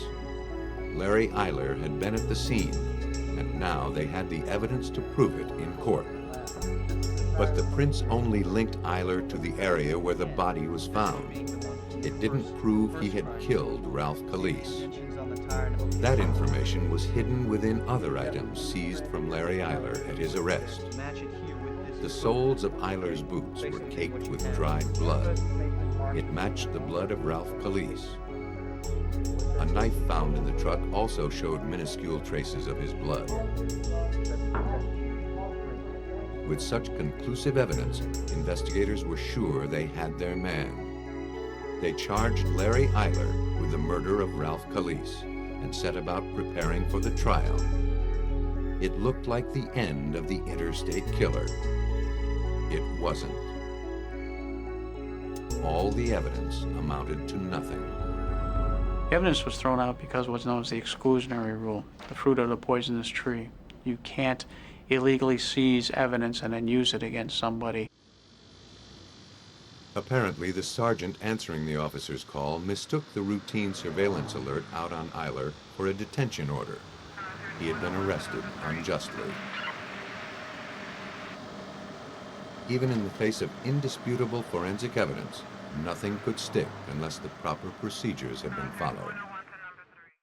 The bloody knife, the boots, and the tire track were ruled inadmissible. Eiler was released. Police would have to start over. Eiler was guilty and he was free. All that authorities could do was helplessly watch and wait until he tried to kill again.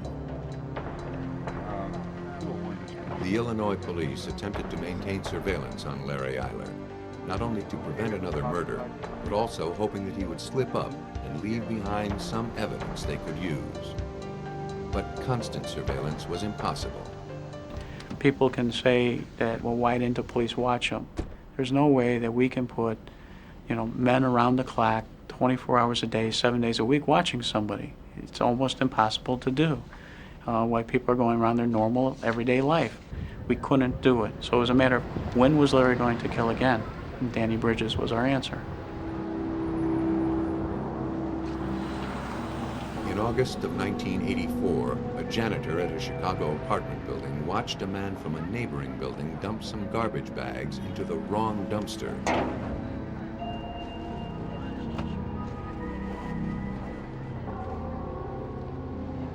This had happened too many times before, and the janitor took it upon himself to remove the bags from his building's trash receptacle.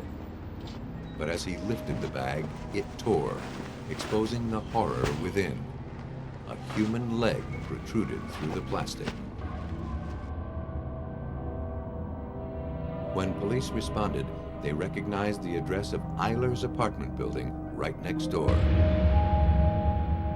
The trash bags contained the dismembered body of a young man identified as Danny Bridges. Even though this was not the interstate killer's style, authorities were certain the bags would eventually lead back to Eiler.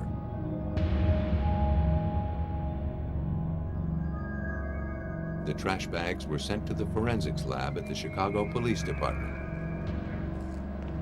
Forensic investigator James Doran was in charge of the examination.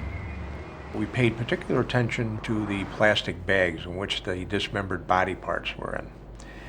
And the reason for that is we felt if we could develop any type of impression or a latent fingerprint on here, we could tie this up to a suspect.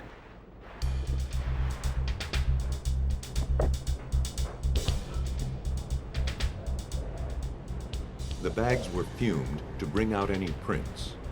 Doran discovered several perfect sets. To no one's surprise, they belonged to Larry Eiler. Investigators had him once again, right where they wanted him. This time they were meticulous. The evidence was unquestionable. All procedures had been followed. Yeah, well, I think the one that Eiler's interstate reign of terror was over. Or so they thought. All right. Fine. When Eiler was questioned, he explained that he'd thrown some things in the dumpster and had to move a few bags to make room. Apparently, he said, he must have moved the body bags. Authorities knew he was lying, but the truth was, anyone could have touched those bags once they were in the dumpster. His simple alibi was airtight. Once again, it looked like the interstate killer was going to walk away scot-free. Hoping to bag a killer, the trash bags that contained the body parts were fumed for fingerprints again, this time on the inside. There, in one of the bags, forensic expert James Doran found a single print left by Larry Eiler. I mean, there are no two people in this world with the same fingerprints to date. And unless Larry Eiler could explain away why he had his thumbprint, or fingerprint, on the inside of that bag containing part of Danny Bridges, we had the person who killed Danny Bridges. Armed with a single fingerprint, police arrested Eiler at his apartment and charged him with the murder of Danny Bridges. Once more, authorities had Eiler in custody, but this time they were going to make sure that he wasn't released. Every inch of the apartment would need to be examined in order to build a foolproof case to take to court. Initially, investigators found the apartment virtually spotless, but as they began to probe, they uncovered pieces of a puzzle that told of a grisly murder. The story of Danny Bridges' death was found in bits of evidence collected throughout the apartment. An awl discovered in the bedroom was found to have small traces of human blood on it. Although the samples were too minute to match to the victim, investigators felt it was probably the weapon that caused the punctures found in his body. The frame of a hacksaw that detectives believe was used to cut up the body was also found to contain traces of human blood. But again, it wasn't enough blood to link to Danny Bridges. For such a violent crime to have occurred in such a confined space, authorities were surprised to find the apartment so clean. Detectives supposed that if the body was dismembered in the apartment, the killer would have done it in the bathroom. They took up the threshold, hoping to find some blood that Eiler wouldn't have thought to clean up. Their hunch was right. Underneath the bathroom threshold was enough dried blood to be tested. It was sent to the lab.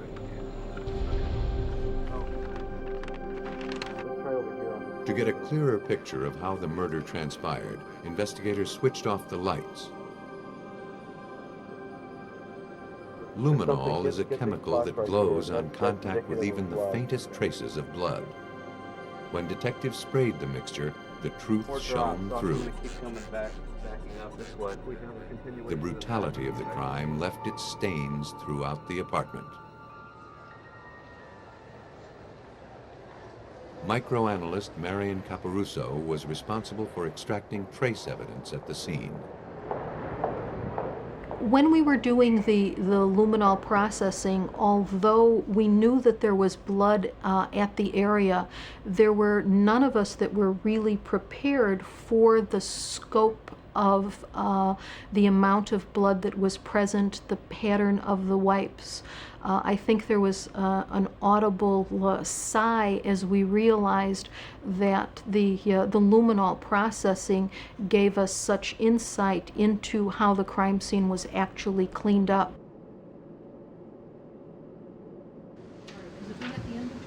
The blood samples were analyzed to determine if they matched Danny Bridges or if they were from some other unfortunate victim. At the time, DNA testing was not available. The type of testing that could be done in the mid-1980s was genetic marker testing. I did an analysis in 6 genetic marker systems and determined that in fact the blood under the threshold did match the type of Danny Bridges. That particular combination of types occurred in 3% of the Caucasian population. That level of precision, coupled with the other evidence, was enough to convict Larry Eiler of murdering Danny Bridges. He was sentenced to death.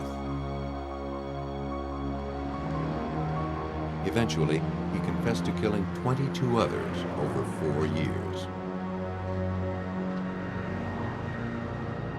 On August 21st, 1994, he picked up Danny Bridges outside a bar. But instead of driving to a remote outdoor area, this time, Eiler took the young man home. After tying him up, Eiler stabbed and tortured his victim. He had to drag the body to the tub in order to cut it into pieces small enough to dispose of. Blood covered the apartment, and though he'd taken careful measures to clean up, the stains of his guilt were indelible. Even after a serial killer is caught, his motives remain elusive. Experts know only that these murderers are relentless in their drive to kill. Investigators are equally relentless in their mission to stop serial killers. Though the crimes are enormous, success often hinges on a series of tiny clues the killer leaves in his wake. Investigators on the scene of a drug overdose find themselves matching wits with a serial killer. Something in the water has killed an office worker in Arizona. Her colleagues are lucky to be alive. Now detectives must decipher a mass poisoner's chilling agenda. When a healthy woman is found dead in her bath, investigators know she didn't drown on her own. Chemistry confirms there's more here than meets the eye. But can it lead them to the killer? Our material world is built on just 113 kinds of atoms. Their combinations can produce a world of good, but in the wrong hands, they're just bad medicine.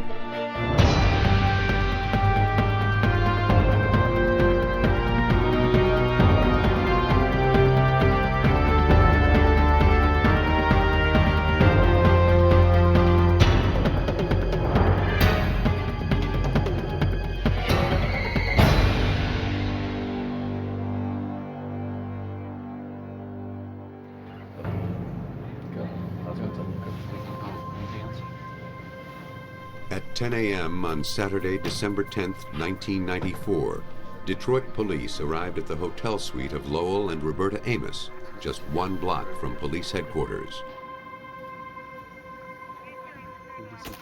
Lowell had reported that his wife had overdosed on cocaine and was dead.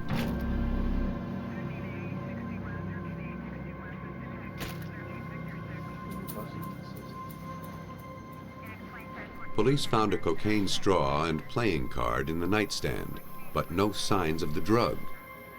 Mr. Amos said he panicked and flushed it when he woke to discover that his wife was dead. To police, it seemed that Amos had done more than dispose of the cocaine.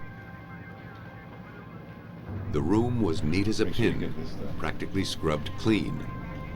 The bedding where the victim lay, however, was thoroughly soiled and smeared from side to side.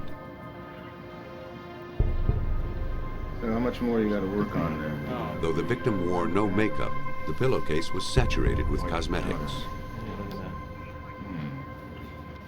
When the medical examiner removed the victim, it was clear that she had been dead several hours before police were notified.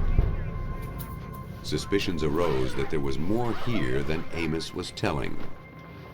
Homicide was called in, and Lowell Edward Amos gave police his account of what happened that night.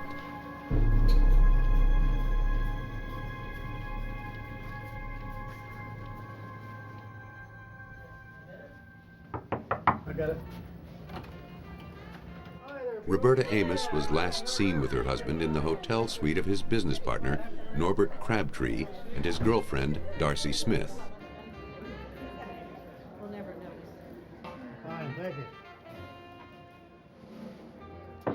The event was the company Christmas party, and executives were given suites at the hotel so they wouldn't have to drive afterward. Though Lowell and Roberta Amos were unofficially separated, she agreed to accompany him to the party. Afterward, Crabtree had invited Lowell and Roberta to his suite to continue celebrating. They stayed until 4:30 a.m.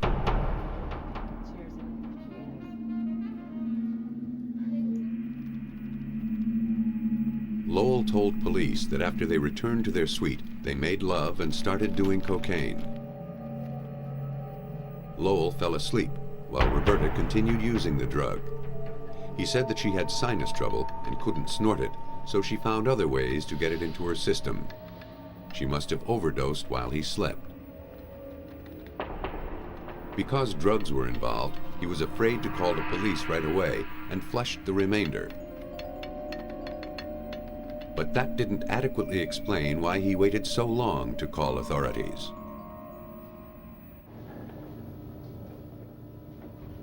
Swabs taken from the victim's vaginal area tested positive for traces of cocaine.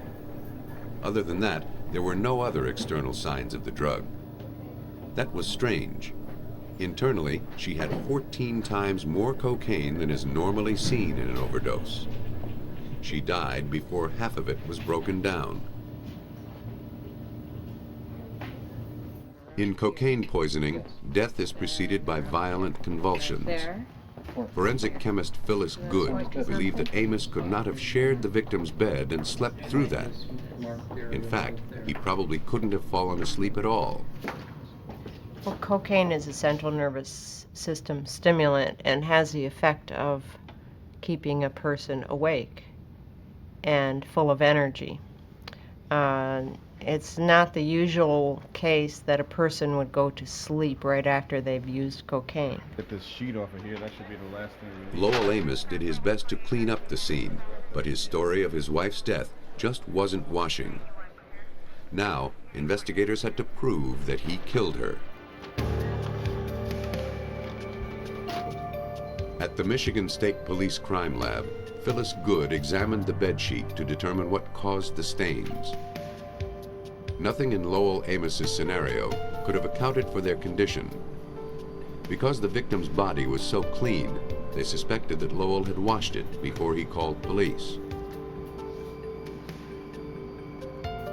Investigators hoped some evidence remained in the linens. The sheet was treated with chemicals to more clearly reveal the stains. Portions were cut out and labeled. Because the stains occurred on virtually all portions of the sheet, Good took samples from all areas. The same process was repeated with the pillowcase to see if anything besides makeup could be identified. The pattern of the smudges suggested that the pillow wasn't simply wiped across the victim's face. What appeared to be lipstick, or characterized as lipstick, is that there is an imprint on the pillowcase of what had appeared to be imprint of teeth marks. And they are located in this area under the blue spot. The blue coloration is from laboratory testing. People at the Christmas party told police that they had seen the victim wearing makeup. When her body was found, she had none, but the pillow revealed she went to bed wearing it.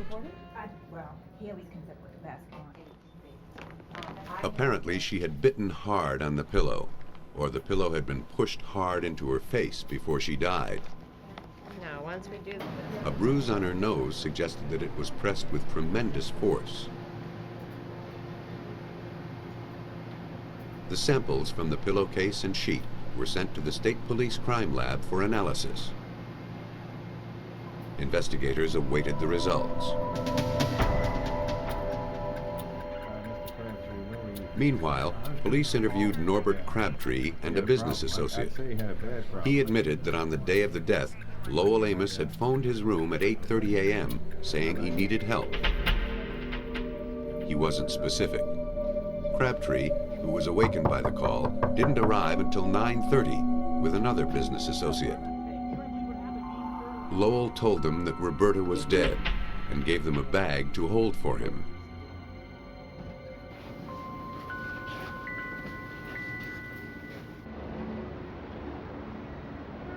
Detective Patrick Hennehan was assigned to the case. The items were described as a washcloth from the hotel linen that was stained and very foul smelling, a sport coat, and a syringe without a needle in a small leather type carrying case. Amos collected the items from his friends later. Investigators never recovered them. To determine what happened, they had to rely on the evidence at hand, namely the bedsheet and pillowcase. The lab results showed traces of cocaine throughout the sheet, but that was all.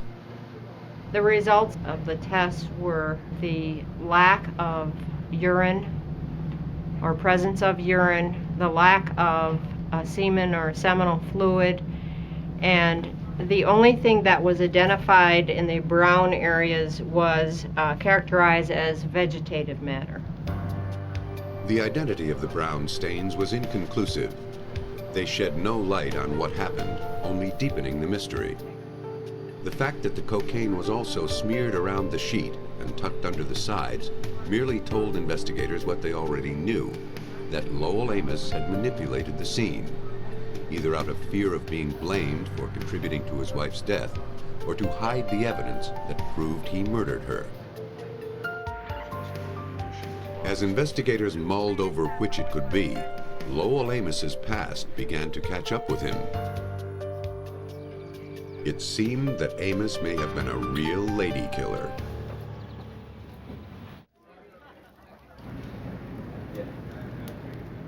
As word spread of the investigation into the death of Roberta Amos, investigators in Detroit learned much about the suspect, Lowell Amos.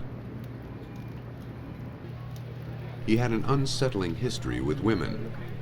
Two came forward who said that before he married Roberta, they met him at a bar, had drinks with him, and woke up in his apartment with no recollection of how they had gotten there.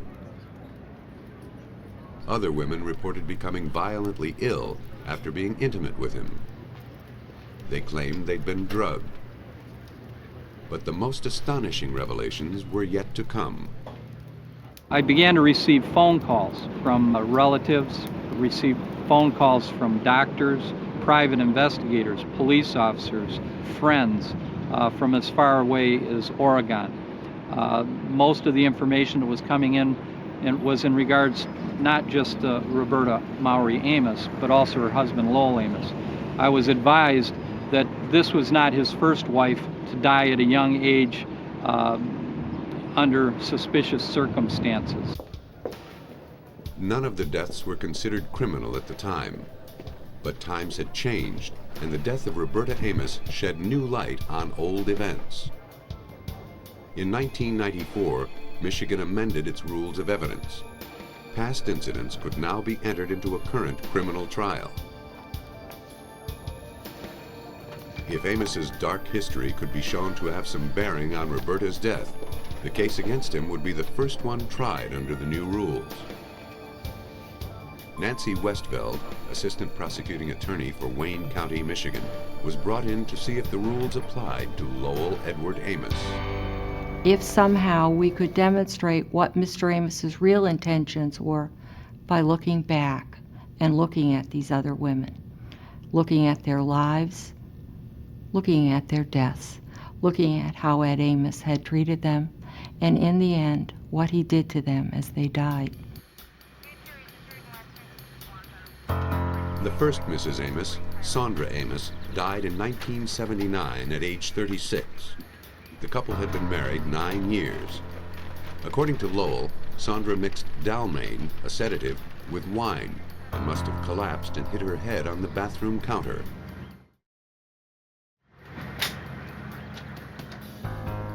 Though Sandra's autopsy revealed traces of Dalmane and alcohol in her system, it wasn't enough to incapacitate her. Most of the drug was still in her stomach, undigested. She showed only a small abrasion over her eye, not enough to knock her out or kill her. Her cause of death was undetermined. The circumstances were not suspicious enough to launch an investigation. However, in hindsight, one detail stood out. After Sandra was taken away, a neighbor walked in to find Amos burning something in the fireplace. He told the neighbor it was his wife's clothes, bloodied from her accident. But whatever killed Sandra left no bleeding cuts or lacerations. There was no blood at the scene, and she was taken away in the clothes she was wearing when she died. So the question became for us, what was Ed burning in the fireplace? And why was it so important that he get it destroyed before anyone saw exactly what it was? Lowell Edward Amos received $350,000 as beneficiary of his first wife's insurance. Shortly after came wife number 2, Carolyn Amos, Lowell's mistress while he was married to Sandra. You are irresponsible, no. Their marriage was rocky.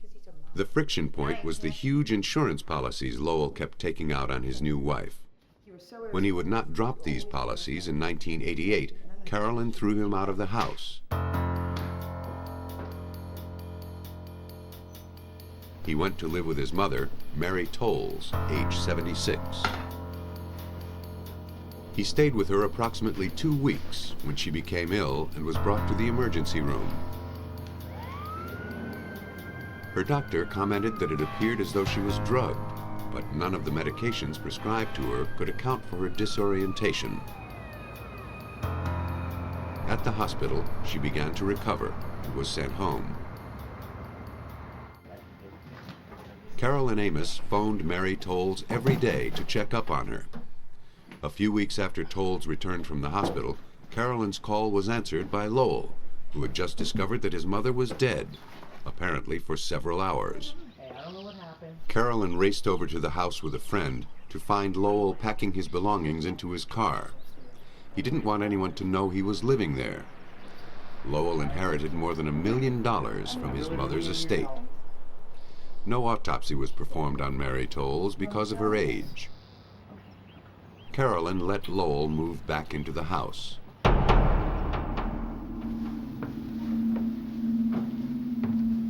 Nine months later, in the spring of 1989, Carolyn, too, was dead.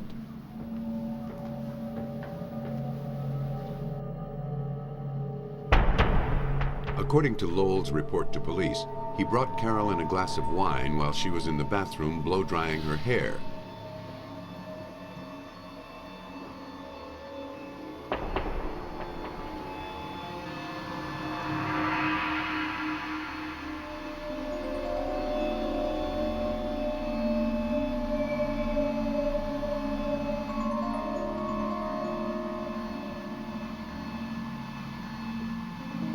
When he went to check on her later, he found her dead on the bathroom floor, eerily like his first wife.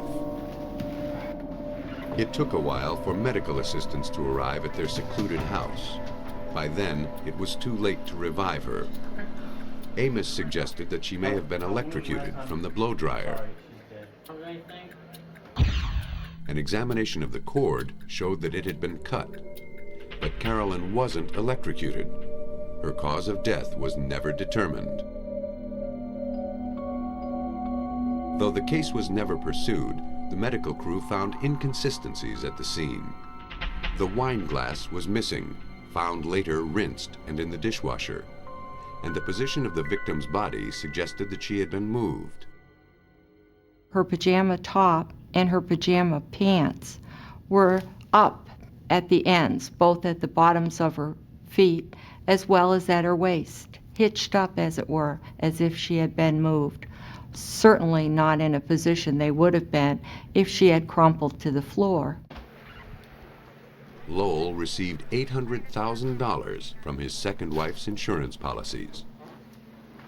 For investigators, Lowell Amos was the kiss of death to the women he purportedly loved. Detective Hennehan believed it had to be more than coincidence. I have had 3 close relatives of mine that have died.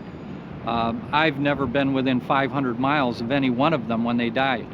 Lowell Amos was in the company of all 4 of these persons when they died. He benefited emotionally and financially from their deaths. Like the other deaths, Roberta Amos lay dead for some time before authorities were notified. Ed wanted to make sure that each of these women was beyond help. He wanted to make sure none could be resuscitated, none could be medically brought back to life, because he wanted all of these women dead. Though Roberta Amos's marriage was failing, she enjoyed a measure of professional success.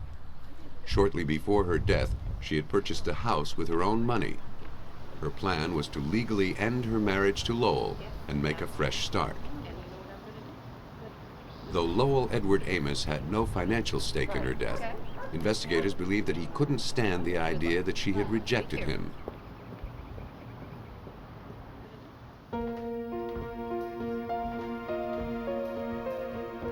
The similarities between the death of Roberta Amos and Lowell's other wives was enough to expose him as an opportunistic serial killer who murdered for money or just to end an inconvenient marriage.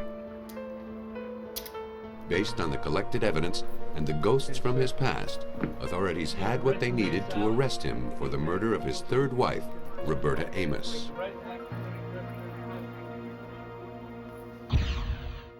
From the photographs of that night, Roberta Maury Amos looked happy. She looked like she was having a good time. She must have had hope for the future then. She shouldn't have. At trial, the prosecution presented an account of the last night of Roberta Amos's life. After After leaving Norbert Crabtree's suite, the couple went to their own room, where Lowell dissolved a large quantity of cocaine in water. He was somehow able to incapacitate the victim. Once she was subdued, he used a syringe to administer the lethal dose of cocaine. Then, perhaps as she was convulsing, he smothered her with the pillow. He then scrubbed the body and cleaned up the crime scene as best he could before calling Crabtree to dispose of the remaining evidence. For his crime, Lowell Edward Amos was sentenced to life in prison without parole. Lowell Amos escaped suspicion through the subtlety of his crimes. But his past and forensics caught up with him at last. Other killers are more obvious in their methods, though they may be just as difficult to catch. Monday, March 24th, 1986, started out like any other Monday. By 8:30 a.m., the employees at the Transamerica Title Insurance Company in Tempe, Arizona, were already at the office. Their weekends a fading memory. Like her co-workers, 46-year-old Julie Ann Williams eased into the day with a trip to the break room. The coffee was on, but she preferred a drink of cool water.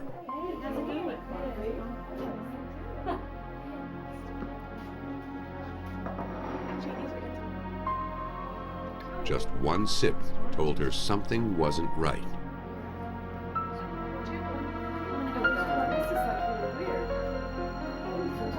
Should I come with you?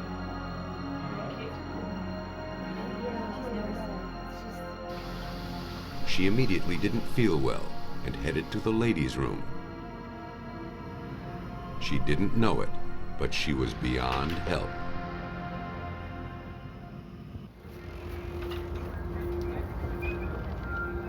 When Julie Williams was found in the ladies' room shortly before 9 a.m., she was in cardiac arrest.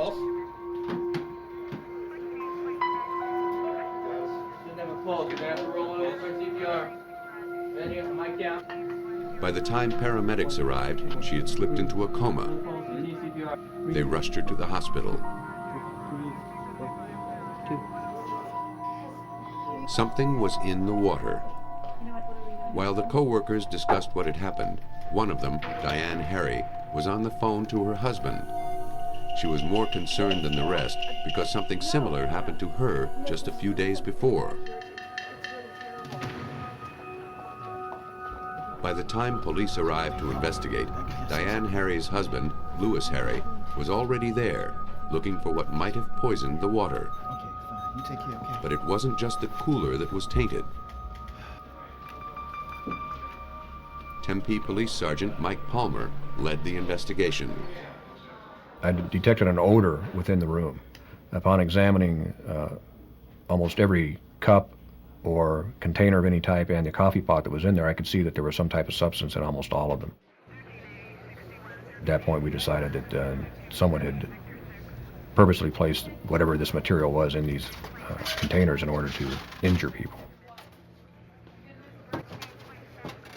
The office workers were lucky that no one else was hurt. But Julie Williams, after lingering in a coma, was not so fortunate. Whoever spread poison in the break room was now a murderer. Samples of the unknown poison were taken for identification. Police dusted for fingerprints, but no suspicious ones turned up. We're only going to have it for a short while, so if you wouldn't mind turning The police interviewed the office workers. Diane Harry told detectives that on the previous Friday, she became ill after taking a sip of scotch at home. That Saturday, a cup of tea affected her the same way. She remained ill the entire weekend. She barely could get out of bed. And she told me that the smell of the substance that she had inside her house in Phoenix was pretty much the same as the smell that was in the substance that was in the break room. questions as far as what happened with her. She was concerned that she was the poisoner's target, which is why she called her husband to the office when Julianne Williams became ill. I'm sorry. Police talked to Louis Harry. He too was worried that someone was trying to poison Diane Harry. He said he'd been receiving threatening letters from the abusive boyfriend of a woman he'd helped. Perhaps this was his revenge. Louis was sent home to collect the letters, along with the scotch bottle and tea kettle, so they could be analyzed. We'll certainly let you know. Meantime, police collected the security cards that every employee needed to enter the building. Investigators suspected that whoever planted the poison did it sometime during the weekend. A check with the security company showed that only one security card had been used that weekend, at 10:18 on Saturday morning. It belonged to Diane Harry. When I confronted Mrs. Harry about her card being the only one used during the weekend, she denied having used it. The only thing she could tell me was that she did not know where it was at, other than the fact it should have been in her purse, because that's where she'd placed it the last time she'd used it. Ms. Harry, I just have a couple of questions. The card was in fact in her purse Monday morning when she went to work. She insisted she'd been bedridden all weekend and never left the house. It says that you checked into your office. So far, all the evidence pointed to Diane Harry. But was she the prime suspect or the intended victim? It was too soon to tell. While detectives were trying to identify the criminal, scientists were trying to name their poison. Samples from the office water cooler, coffee creamer, and sugar bowl, along with the tea kettle and scotch bottle from the Harry's house, were brought to the Arizona Department of Public Safety Crime Lab, where they were analyzed by Supervisor Jim Timmons. He knew that the poison was a fast-acting white powder.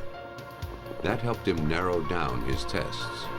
I really came up with a pretty short list of poisons that could have resulted in the information that I had heard about the case. And the short list was arsenic, strychnine, or cyanide. Investigators applied a series of tests to the compound to narrow the list even further and to check and double-check his results. An ultraviolet light was shown through a solution of the unknown substance and measured on an apparatus called a spectrophotometer. Strychnine, which absorbs UV light, would give a reading. Arsenic and cyanide, which reflect UV, wouldn't register. The unknown substance gave a reading on the spectrophotometer, proving it wasn't strychnine. They then performed a test for arsenic. Samples of the substance were dissolved in acid, and a copper wire was placed in the resulting solution. If arsenic were present, it would attach to the wire and turn it black. No arsenic was present.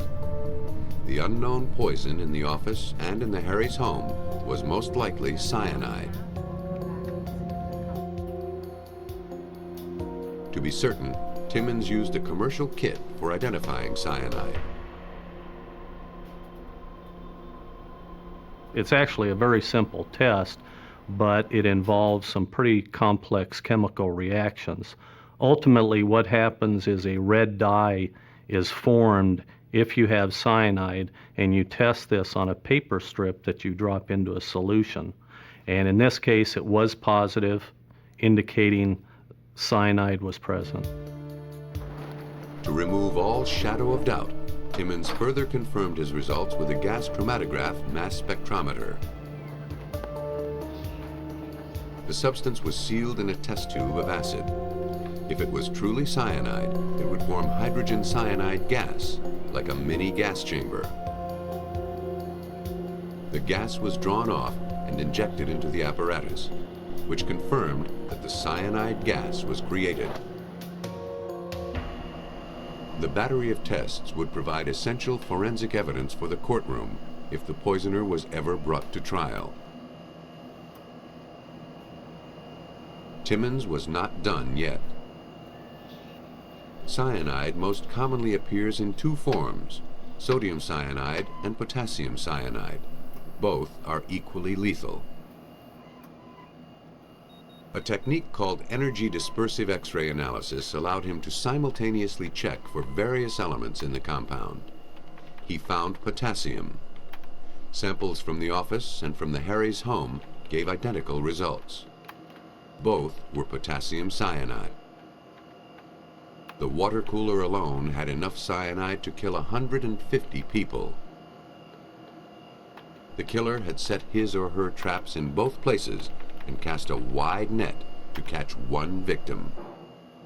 Diane Harry was either lucky to be alive or trying to disguise her role as the poisoner. The questioning continued. I questioned Miss Harry about her husband's ability to get her electronic card that allowed access to the building, and she stated that he could have, but as far as she knew, it was in her purse. She indicated to me that she was not sure where he had been on that Saturday morning from approximately 9 in the morning until 12:30. If Diane truly didn't use her security card on Saturday, perhaps her husband did. He was the only other person who would have had access to it. He said he was running errands that day. He couldn't account for his exact whereabouts at the time the card was used to enter the building.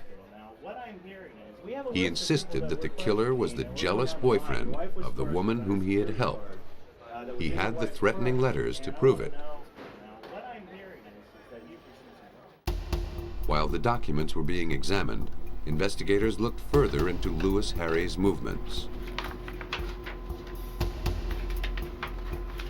Their quest took them to a convenience store across the street from his wife's office building. We were able to find an individual who actually observed a black male subject driving a blue sports car, which is what Mr. Harry drove, enter at the approximate time that his wife, Diane Harry's key card was used to open the door to the business. That gave investigators the leverage they needed to serve a search warrant on Lewis Harry's office. He worked in the athletics department of a community college. In the wastebasket, detectives found a label from a chemical supplier, some white powder on a bookshelf, and a small plastic knife, also speckled with powder that was later identified as cyanide. Okay.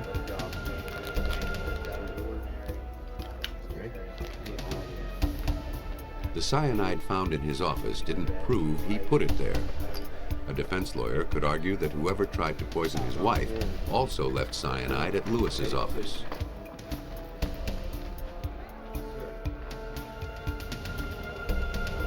But the next discovery would be much more difficult to explain away.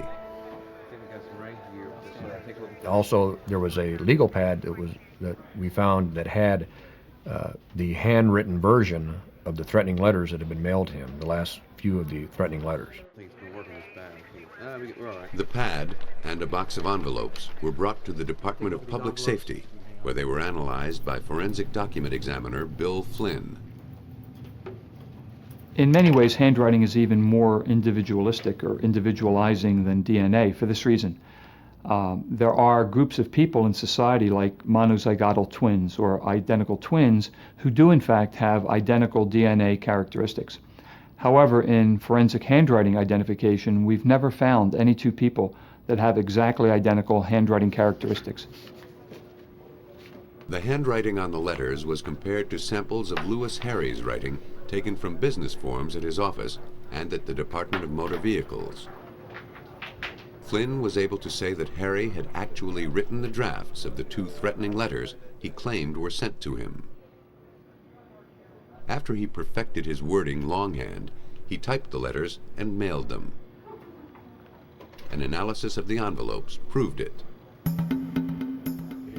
The letters that Harry presented to police were sent in slightly defective envelopes. The unused envelopes in the box confiscated at Harry's office bore similar flaws.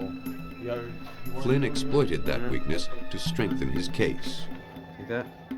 A defect of the type that we had seen in that envelope was actually rare.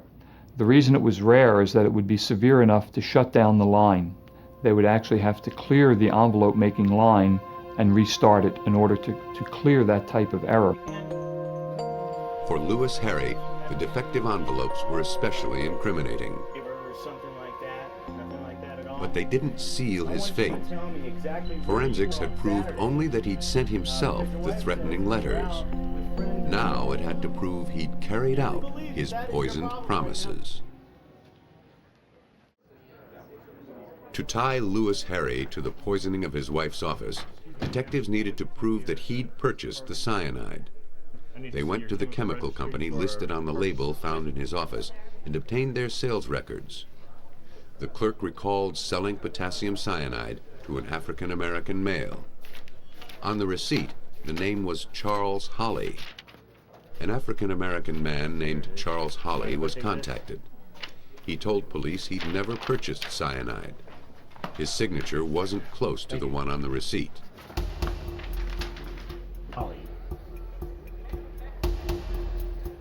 Lewis Harry was asked to give a handwriting sample.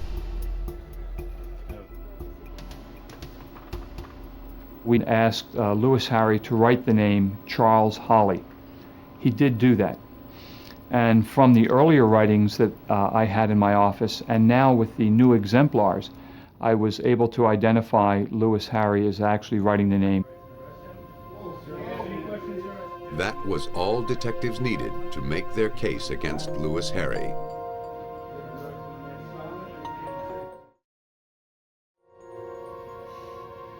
According to the prosecution scenario, Lewis Harry did receive threatening letters from the ex-boyfriend of the woman who was secretly Harry's new lover.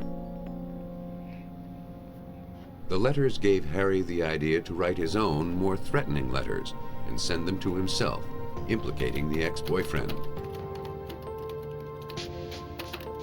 He practiced his poison pen letters before typing them.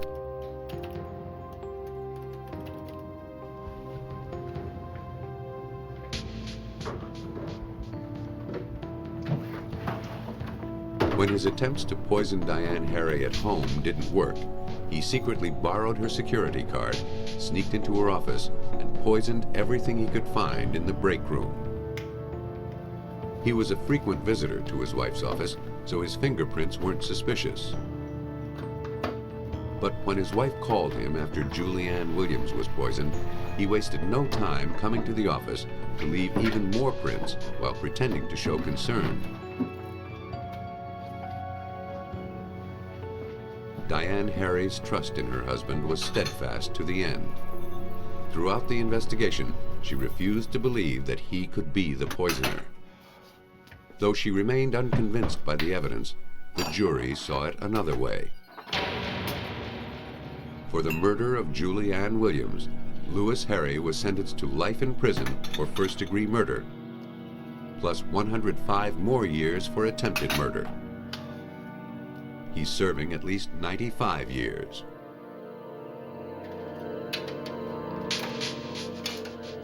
Even after Lewis Harry's conviction, Diane Harry swore that he was a victim of circumstance.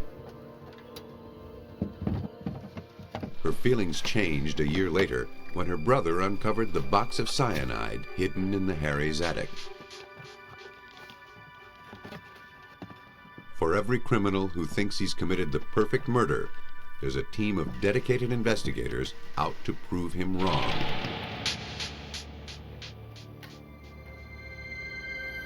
In Albuquerque, New Mexico, on the morning of March 28, 1990, 6-year-old James Woodward called his dad because he couldn't find his mother.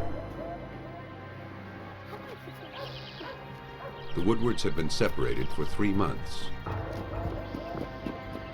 David Woodward told his son to go to the neighbor for help.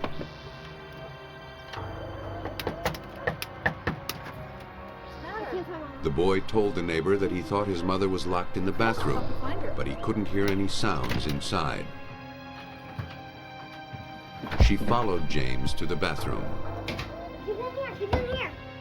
Go call 911, quick. She jimmied the lock and and found 30-year-old Deborah Woodward submerged in the tub. An odor like solvent hung in the air.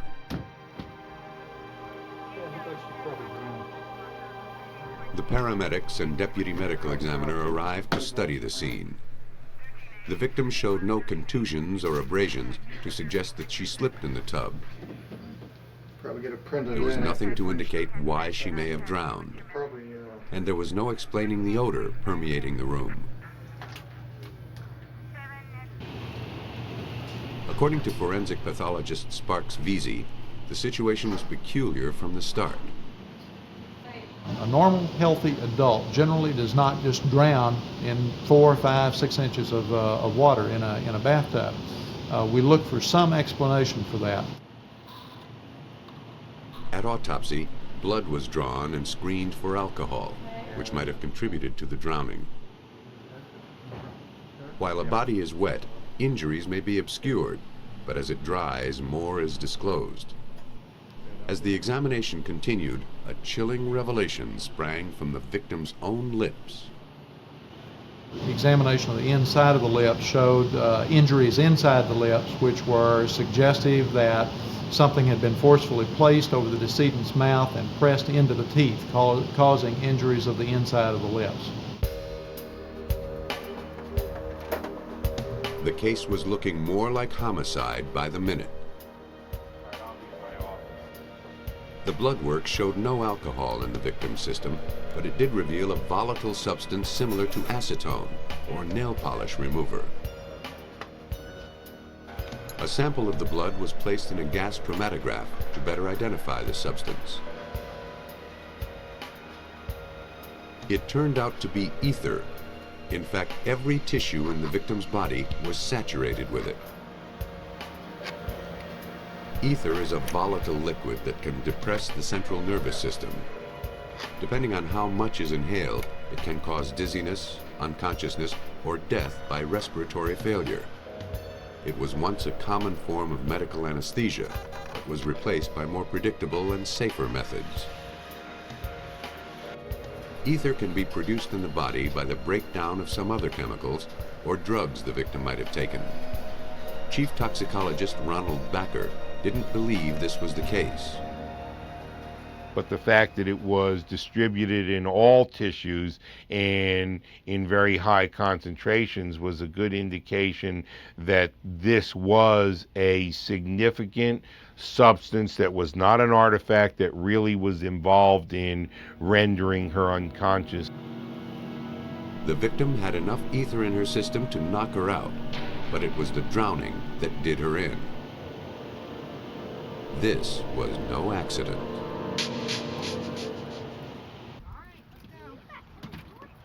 While investigating the suspicious death of Deborah Woodward, police learned that she was separated from her husband, David. Even so, she shared her house with him until it could be sold. In an unconventional timeshare arrangement, their 3 sons stayed at the house while Deborah and David took turns living there and sharing child custody. The plan was designed to create some stability for the boys, but the friction between the couple lay just below the surface. Deborah had a restraining order preventing her husband from approaching the house while it was her turn to live there. None of the couple's problems escaped the scrutiny of Albuquerque police detective Damon Fay, who was investigating Deborah Woodward's murder. Now I had to explore every part of her life, and I had to just open up all of the canisters of her life. One of them was her diary, particularly ghoulish to read because I could see the buildup of heading towards marriage with David, all of her excitement that goes along with that, the new marriage, the early years of it, then the deterioration of it. In her diaries, which Deborah entrusted to a friend for safekeeping, she recounted the physical and emotional abuse that she endured. Dave slapped me around in the bathroom, messed up my clothes, broke things. So much anger. Hell, absolute hell. After the separation, Deborah tried to get on with her life. She began dating and was starting a serious relationship. But her husband was jealous, and she was fearful of what he might do.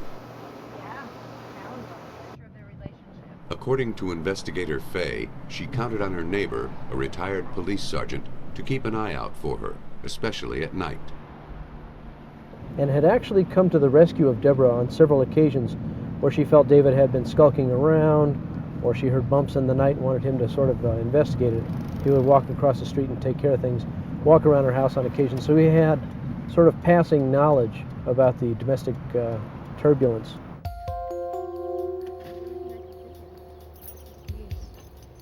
The neighbor told police that 6 months earlier, Deborah had noticed something odd in her car.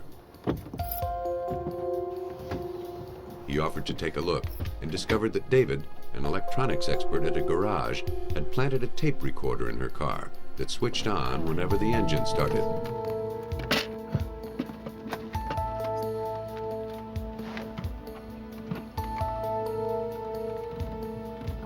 He'd also bugged the house and telephone lines.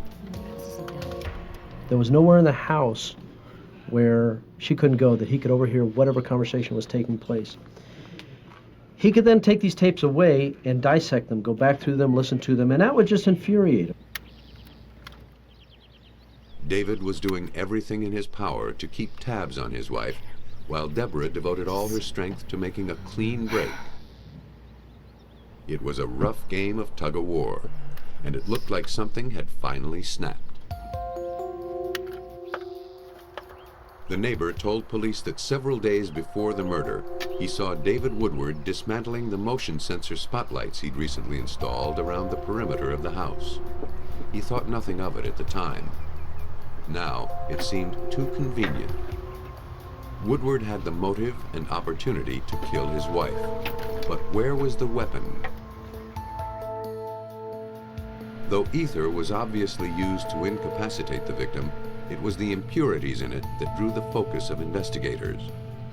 The killer had used impure industrial-grade ether, like the kind used in carburetor starting fluid. Considering that David worked in a garage, that seemed a likely source. If they could link him to a brand of starting fluid with the same contaminants in it, they'd be that much closer to closing the case. They tested every can they could find, with no matches.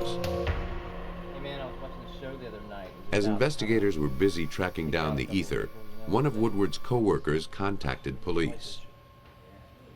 Oh man, there's so many He ways. told them that a year earlier, Woodward had ever talked know. about getting away with murder by using a volatile substance, like ether.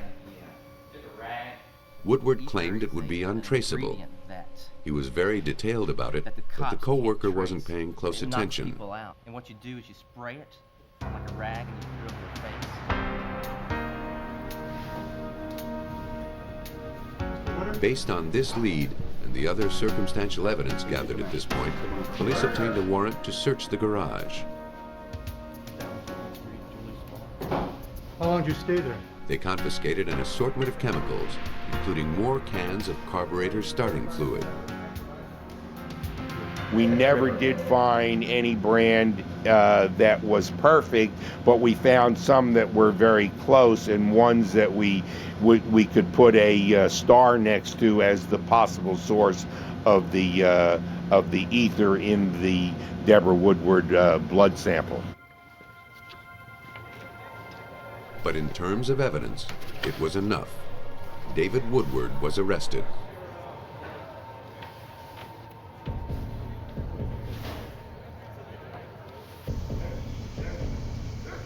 Based on the evidence, police reconstructed the murder of Deborah Woodward. It was the victim's habit to take a late-night soak after putting the children to sleep. While she was getting ready for her bath, David used his key to enter the house. He had already dismantled the motion sensors so he could sneak into the yard under cover of darkness. Once in the house, he saturated a rag with starting fluid, overpowered his wife, and caused the marks seen at autopsy.